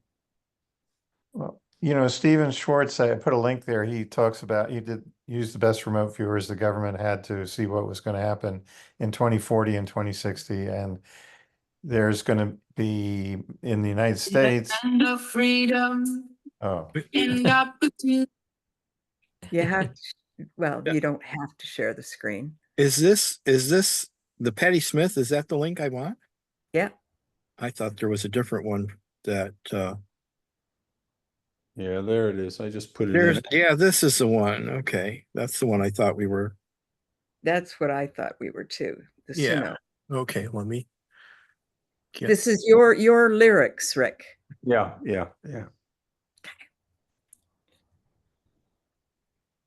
Paste. Go. Is there a video that goes with it or just pretty picture? It's just a picture. It shows the words as well. I'm sorry. Oh, that's good. Right. So yeah, Marco, you do have Yeah. to share screen. Yeah, in order to get good sound, you have to share screen anyway. Okay. The Are you using Patty's- ChatGPT as your AI for the song? No, you Suno for making the music, but you have to put in your own lyrics. There you go. You just Column of Joy. Let's hear it. Go ahead, play Suno. it. I got to get the sound. Is that a free thing, Suno? No. you can get it free to a certain number of songs, In but the land of freedom and Okay, we're hearing it. opportunities, Kamala Harris made her mark. As an African American, Asian American, she challenged Biden's run. Became the first female vice president, breaking the glass ceiling with true grit. Serving we the people, women's right, pro-choice advocate. Kamala, Kamala, a beacon of joy. Radiating equity, liberty, justice, aligning Democrats. Make truth and virtues matter. From San Francisco to the Senate floor, championing human rights, women's rights, healthcare, fair immigration reform. She stands for all the people, not just billionaires. Razor sharp in debate with shallow questions. Voice of reason everyone can hear, using bold humility to conquer divisive might. Tearing up Trump's toxic 2025 messages to shreds. Kamala, Kamala, a beacon of joy. Radiating equity, liberty, justice, aligning Democrats. Make truth and virtues matter. Empathy, warmth, she shows every day, connecting with people in her own special way. Her progressive vision can't ignore, can't go backwards, only forward. Strong, resilient, she won't back down, energizing her base with every stride. Builds protective wall around democracy, keep fascists out, topple Trump's tyranny, dethrone his autocratic crown. Kamala, Kamala, a beacon of joy. Radiating equity, liberty, justice, aligning Democrats. Make truth and virtues matter. So here's to Kamala, with her heart so true. A leader for all people, not just the elites. With courageous vision, she leads the way, takes down neo-terrorists, warlords of disinformation, ends toxic divisiveness, dysfunctional polarizations, heals the divided states of America, bring back civility, fairness, democracy to the USA. Oh, let's liberate. Oh, let's liberate equity. Oh, let's liberate equity, freedom for all. Oh, let's register.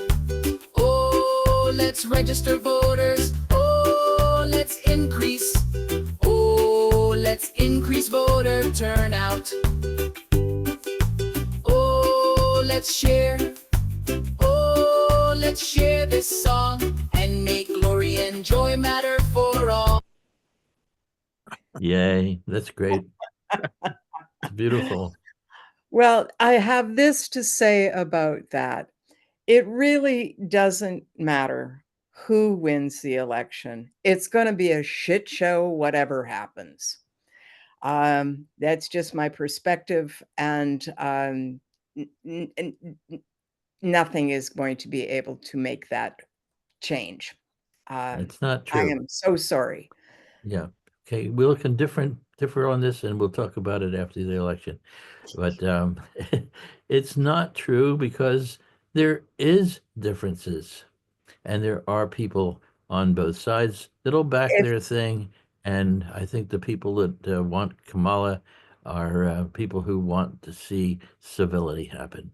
if Kamala would stop the war, I would be so Yeah. grateful if people would vote for her. Mhm. And at this point in time, I still don't like Trump.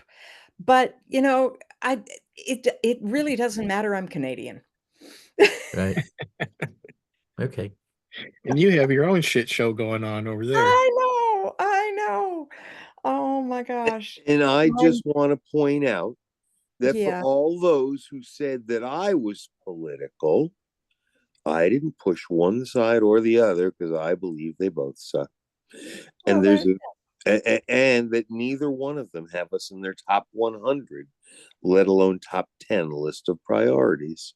And I believe that the only way to change that is to change that.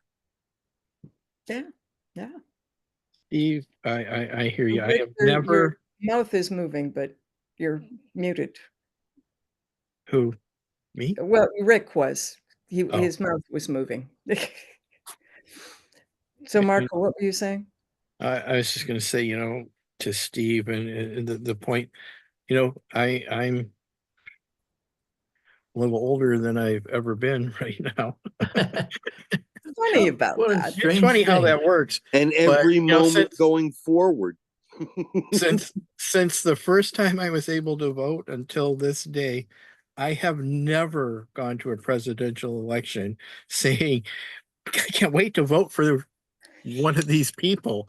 It was always, it's like, the best I can do is vote for who I think will do the least damage. It's like, what the fuck kind of system is that? Isn't that sad? Pardon the language, but Yeah, but I would, the only time was Obama, I think, you know. Yeah, we were so happy that yeah, Obama got elected, and then he turned into a bomber. yeah, I was Yeah, gonna, yeah. while we were, now don't quote me. I'm at that point where I might be getting something confused, but if I remember correctly, while we were all like, celebrating the new year, he was signing the Patriot Act. Mm. Yeah. And that does It's not like I speak, said, the Patriot Act is anything but patriotic. Yes, you're right. I agree. in the last 3 or 4 minutes that we have together, I want to, as I'm gonna get to you, in just a second, I want to say hi to Angela. Angela hasn't had a moment in between all of this conversation to bring her voice in, and so I would like to invite her to have a moment. And if she doesn't have ability to change the situation, which is that her mic is off, there she is. Yeah. Hi there. How's everybody doing? We're okay. I hope Good. everything is going well for you. Thank you so much for coming and listening. Yeah, I'm just listening, taking in information and doing the best I can here. I'm a pretty busy lady.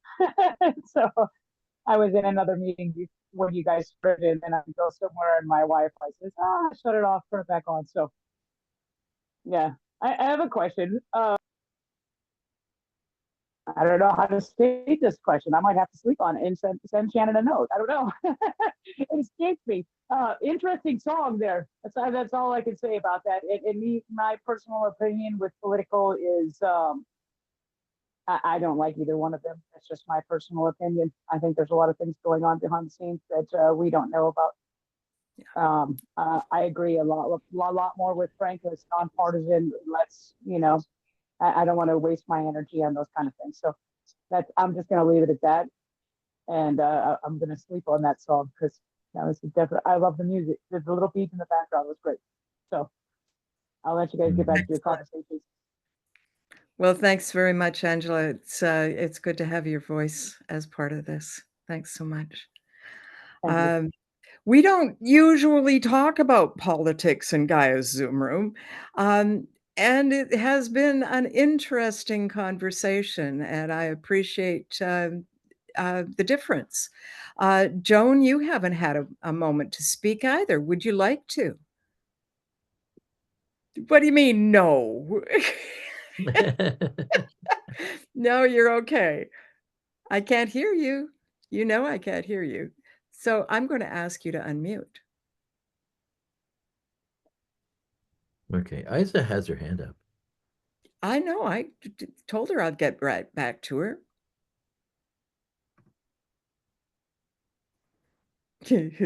Is this related to Gaia TV? No, Craig, it's not related to Gaia TV. No. And somebody needs to help Joan unmute because we can't. I am doing my best. I've asked her 3 times now, and she's saying she's getting it.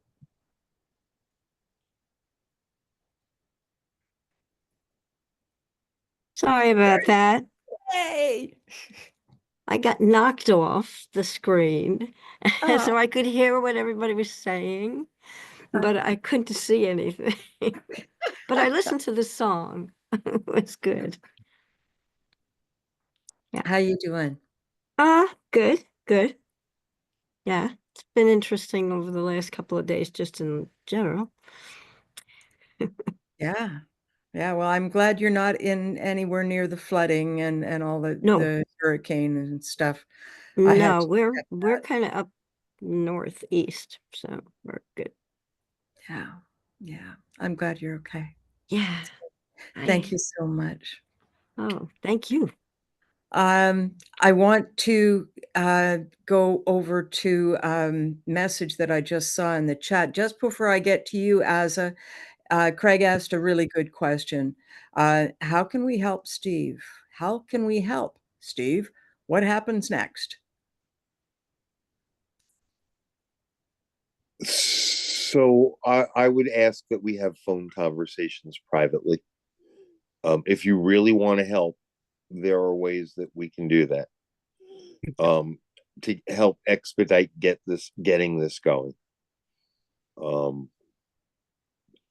have Excellent. teams ready to go, and I need to pay them.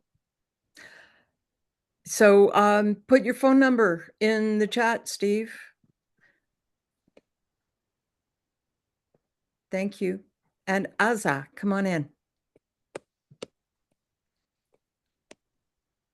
Hey, can you hear me okay? Yep. Okay, I never know because sometimes my internet works where I am and sometimes it doesn't. So that's why I keep asking. So, okay, I know we're closing meeting shortly, so I will be as succinct as possible. And I really want to actually start what I'm about to say by asking the force of life, the source of life, the creator, to bring these words in the most beautiful way I possibly can, in the most healing way that I possibly can.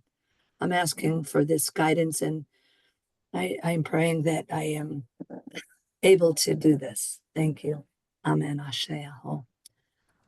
Okay. So this has been a very interesting conversation with both politics and the truth. And based on the song I just heard, I have to speak my truth. First of all, I want you to know, Rick, is it that I am a professional dancer and I loved the music. The beat was amazing and I loved it. It was kind of like a calypso kind of song. I could see a nice little mellow choreography to it with like people hands holding and lifting and up to the sky and stuff. However, I feel it's my responsibility to enlighten you with some truth, you and anyone else who was in alignment with the song. And I want you to know that I'm not being mean in any way to say anything. It's not my intention. And if it comes across that way, I please apologize in advance.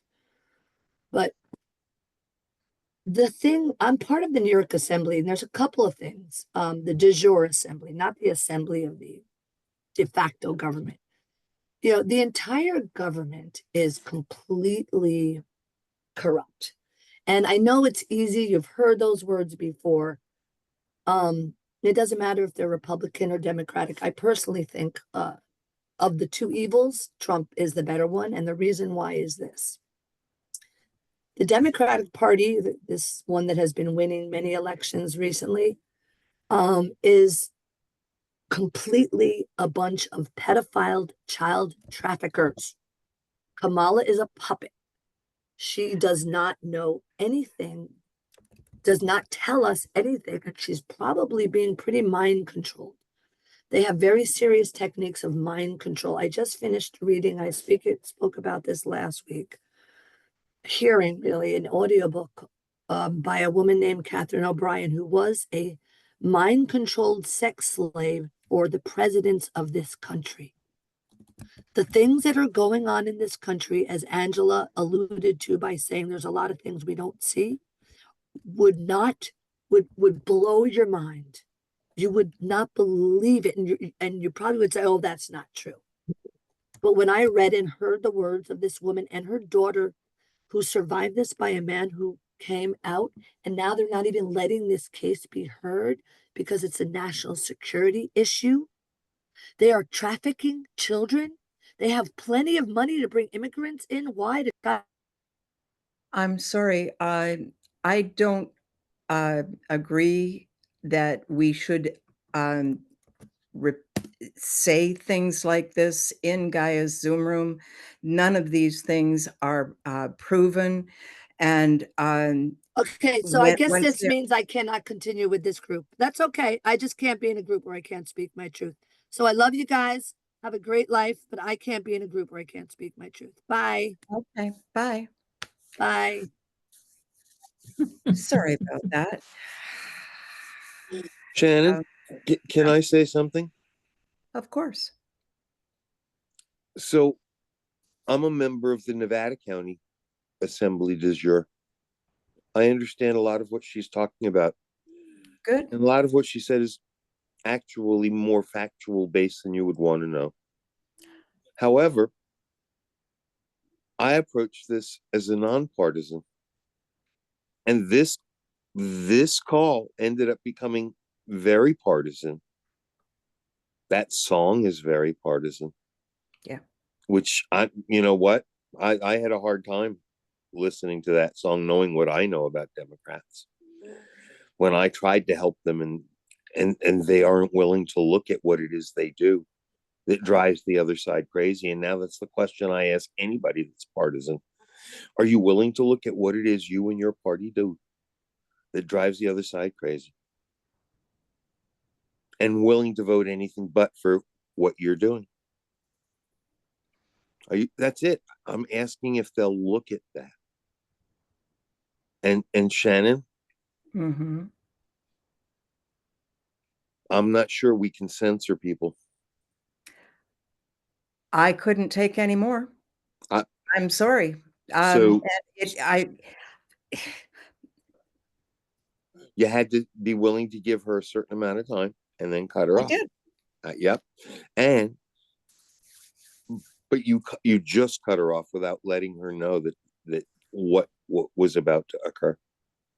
And that's why she took it personally and left. Instead of being able to stay with the group. Yeah. That's what I did to Leslie. I know, Stan, and I remember her being so upset about that. Mm-hmm. Yeah. And I don't blame Aza for being upset. And I'm upset. Mm-hmm. And I don't know how to deal with that kind of situation. So here you are telling me about how peaceful and calm and feminine energy and everything that you bring. And yet look at me, the one who stirs shit up, and I'm the instigator. And yet I was the one who was looking to see how do we diffuse that and bring that back to nonpartisan conversation, Shannon. And now there are a number of men there with hands up. And so I just want to point out to you that I know you think you're handling this call the right way. And I don't say this to offend you. I don't mean now, but prior to this, you did. These are things that you've told me when we were discussing how my energy might fit in or not. and this whole meeting has been completely outside of my comfort zone. Good. So, cut me some slack here. About damn time. Because getting out of our comfort zones is the only way we're going to solve these problems. When we stay in our comfort zones, we continue to listen to the bullshit that they feed us to placate us and keep us calm. Thank you, Steve. I would like to hear from other masculine voices here. Our reality.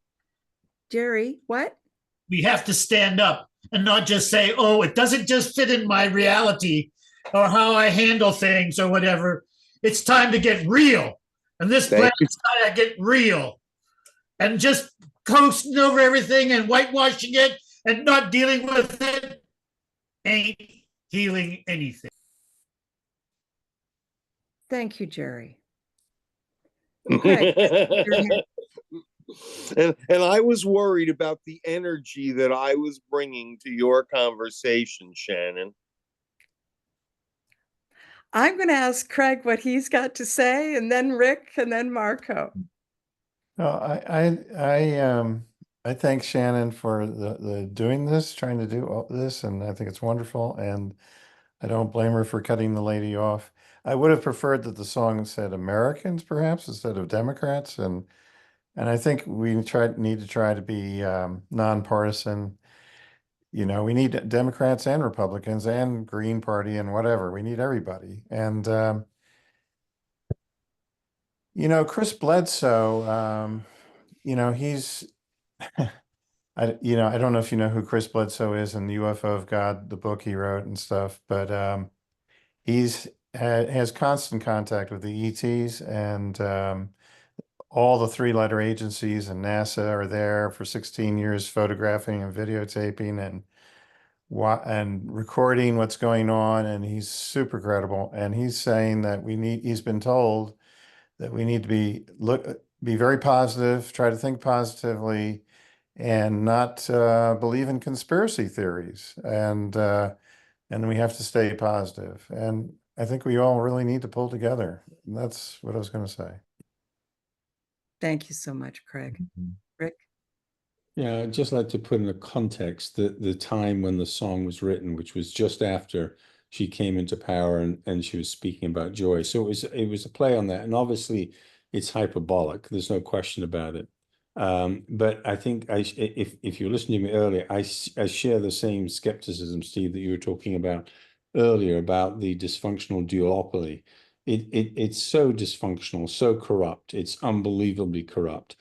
And so to me, it comes down, which is the lesser of two evils. And this is where I think, I think there's merit in taking a nonpartisan approach, but sometimes it's a both and. You need to be partisan. You have to make a choice based upon the choice of the lesser of two evils.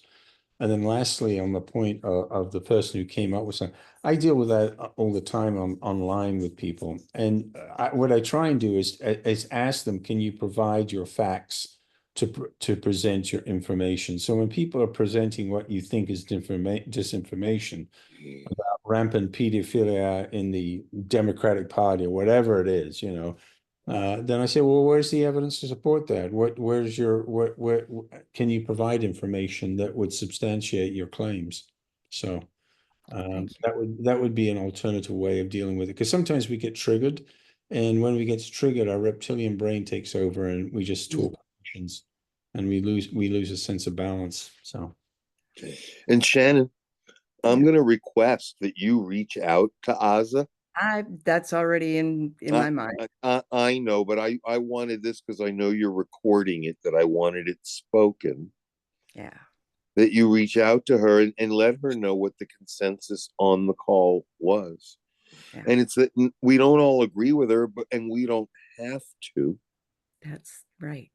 But there were parts of this call today that were definitely partisan, no matter how you looked at it. Yeah. And like I said, I try to avoid that. That's the one thing I've looked to take out. I'm very political. I look to take the partisanship out of it so that we can discuss issues. And that's pretty much the okay that you gave me to come into this space. The way I look at it, Steve, is if you don't even mention the word bipartisan or partisan or red or black or any of that, we can talk like crazy about all sorts of things and never have to have a political conversation at all. I know it is a subject. Thanks, Craig. I know it's a subject that's really important, but it loses its importance if we don't talk about it, if we just bloody ignore it. So part of the reason that we're in the predicament that we're in is that most people have been driven away from that conversation. And so many people are making so much noise that they don't want to hear the actual conversations, because the extremes of both parties are always the loudest. And that's what most people hear, to the point where they tune out. And by tuning out, then we allow them to get whatever ways they want. And that doesn't work either, Shannon. So what are you going to do about it? Stan has a wonderful idea. Go ahead. And Marco has his hand up for quite I some know. time. Hold on, Stan. Marco, come right. on in. I'm fine if Stan goes first. Okay. All right. I'm not sure which one of my Your many ideas you're political, talking. the political, The responding the with the voice of the emails, people. the voice, hearing the people. Okay, well, I'm not sure how that Oh, comes out of my mouth, but what I do want this group to think about is what we can do. Each of us is to talk to people, make friends, bring your opinions to other people, bring their opinions to other people still, and continue this process of conversing, because that's the only way we all will learn to be together, is if we let people know. Now, I have this lovely idea I call permission. We can, in fact, give our friends and relatives and the people we meet permission to take control of the things that they want to see happen and the things that they want to do. Because most of us think, oh, I can't do anything, which that's sad. But in many cases, you can do something. And if somebody looks at you and says, well, you can go ahead and do that, that will make a positive move happen. So think about giving permission to those people you run into who you think have a good idea. And so I want to give Steve permission. I want to give Rick permission. And Jerry has his own ideas and he needs permission to do what he does. And I want to congratulate Marco for what he does. And I certainly want to congratulate Shannon for allowing this to process, even if it boils over sometimes. So thank you very much. And thanks, Stan. Marco, come on in. Okay. Yeah, I lost maybe a little bit of what I was going to say, but the difference between what Ozza was saying and what Rick's song lyrics were saying is, one was definitely positive and not hurting anyone, and the other was, so far have been comments that we all have heard. It's been in the news repeatedly, and none of it has ever had any substantiation. And I understand there's two reasons for that. One is the people that are doing some of these things, and these things are happening, are so powerful. I don't know that there's ever going to be anything anybody held accountable, but we can change the system that allows it to happen. And that's what we need to focus on, the positivity. Who did we lose just now? Oh, Jerry, I guess. Yeah. So, that was nothing I said. And again, Ozza was, triggered real quick. She didn't give you time to explain either. You were starting to explain. I'm sorry. Nope. Nope. That one doesn't float. Fly, Marco. In this instantaneous world, we have to be responsible for our words and our dialogue instantaneously. Honestly, I did bad. That was a mistake. I saw that mistake made by Stan a few years ago, and I should have known better. I should have overpowered her voice. Oh, okay. And So Shannon, yeah, let's eliminate that you did bad. Let's simply say that you could have handled it better, which makes it a little more constructive. Okay. Because you tried to keep your cool, and I know that where you were coming from was protecting your listener base. Yeah. That's where that came from. Sure. So don't apologize for that. Sorry. However, shit gonna get real here pretty soon in this crazy world we live in. Yeah. And I don't curse a whole lot. When I do, it's for effect. Yeah. We're going to have to be the adults in the room. Yeah. We're going to have to maintain some semblance of coherency while everybody's going crazy in their partisan ways, because it is going to get crazy. Yeah. And this is why I don't want to be in the cities anymore, and I fear for my daughters. And so I fear for a lot of people, because I know we can do better. Yep. And we're going to do better next week So because we are overtime, ladies and And many gentlemen. people will think positively and we'll all do better and it won't get crazy. Yes. well, we We'll all all pull do better together. when we all do better. All Good right. planets are hard to find. And we're figuring it out. Okay. And I love you guys. And I want to tell Shannon to look at the report that I'm working on for today's after chat, and the part that happened after you left that was instigated by Craig. And we'll see if that he instigated something. So I hope it yeah. was good, not Well, it could be better, but anything could be better. And when we practice bringing in ideas, we need to work on understand that an idea when it's presented is not finished, and we can keep moving along the lines that we did. So Shannon could listen to the recording, have a part 2 for the after chat today, and it's going to appear in the day page, part 1 and part 2. And Okay. part 2 could have been a little easier to understand, but that's the way things are. Excellent. But we did have a conversation about Craig's ideas of what is a fun book to be talking about. What is a what? A fun book A to be fun talking book. about. Yes, a book he has enjoyed and he's learned about. So you want to mention the title of the book, Craig? You're talking about The UFO of God by Chris Bledsoe?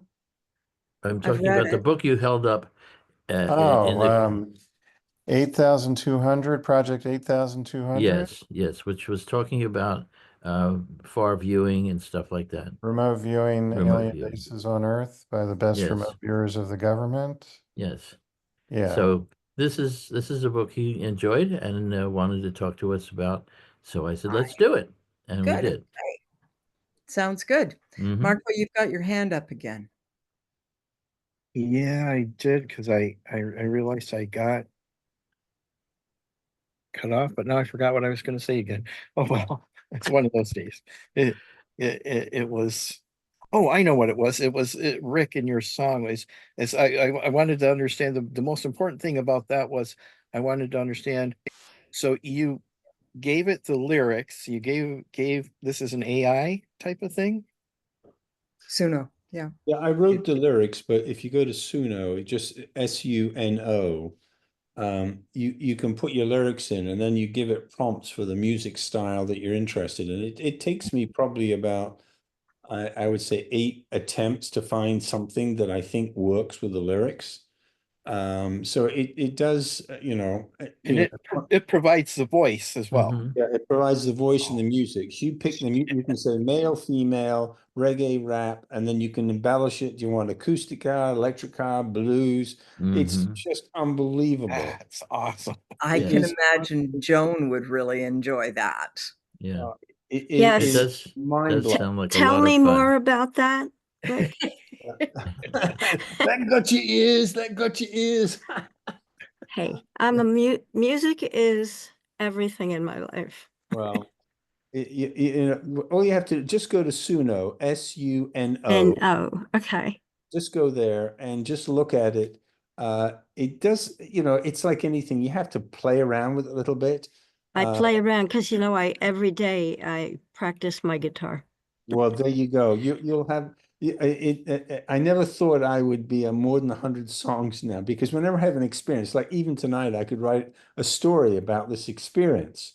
And I can't do everything, but or, for example, what Steve is trying to do. I said, well, if you give me a sense of, I can, play around with lyrics and come up with a song that might encapsulate the essence of what he was trying to do in terms of saying, we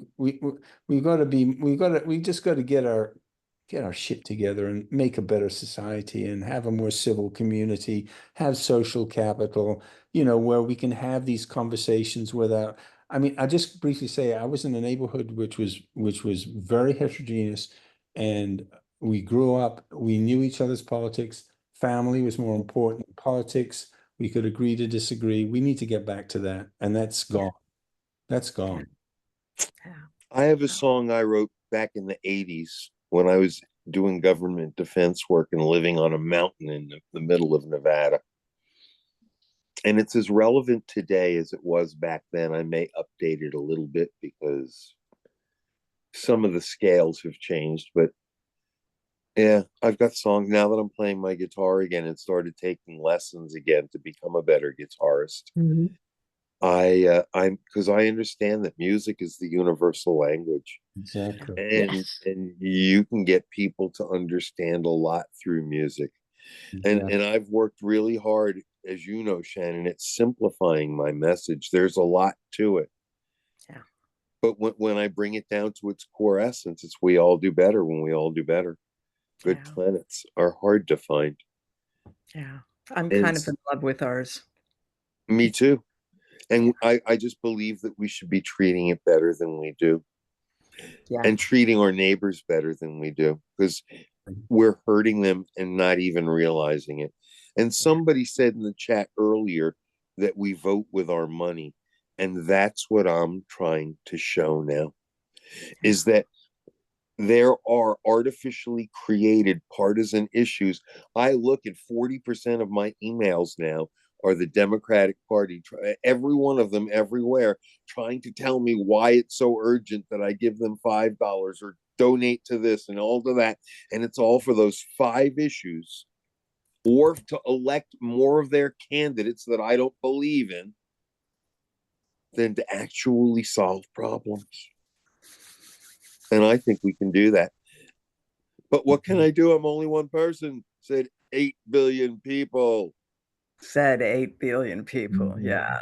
Yeah, we So, really do vote with our money. We really do. That's a really like boycotting bad companies and putting our money where in the, Even whatever. rather than Yes. say boycott, I would rather say divert our assets elsewhere to Yes. where they're more functional and serve more people. There's a way to do. Every time you see a logo that you're paying to the dark side.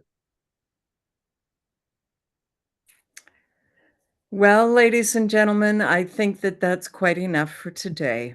I love you all. Thank you so much for backing me up and bolstering me and inspiring me. And I just love you. And I look forward to next week. Bye for Thank now. you. Thank you. Thank Bye. you. See y'all.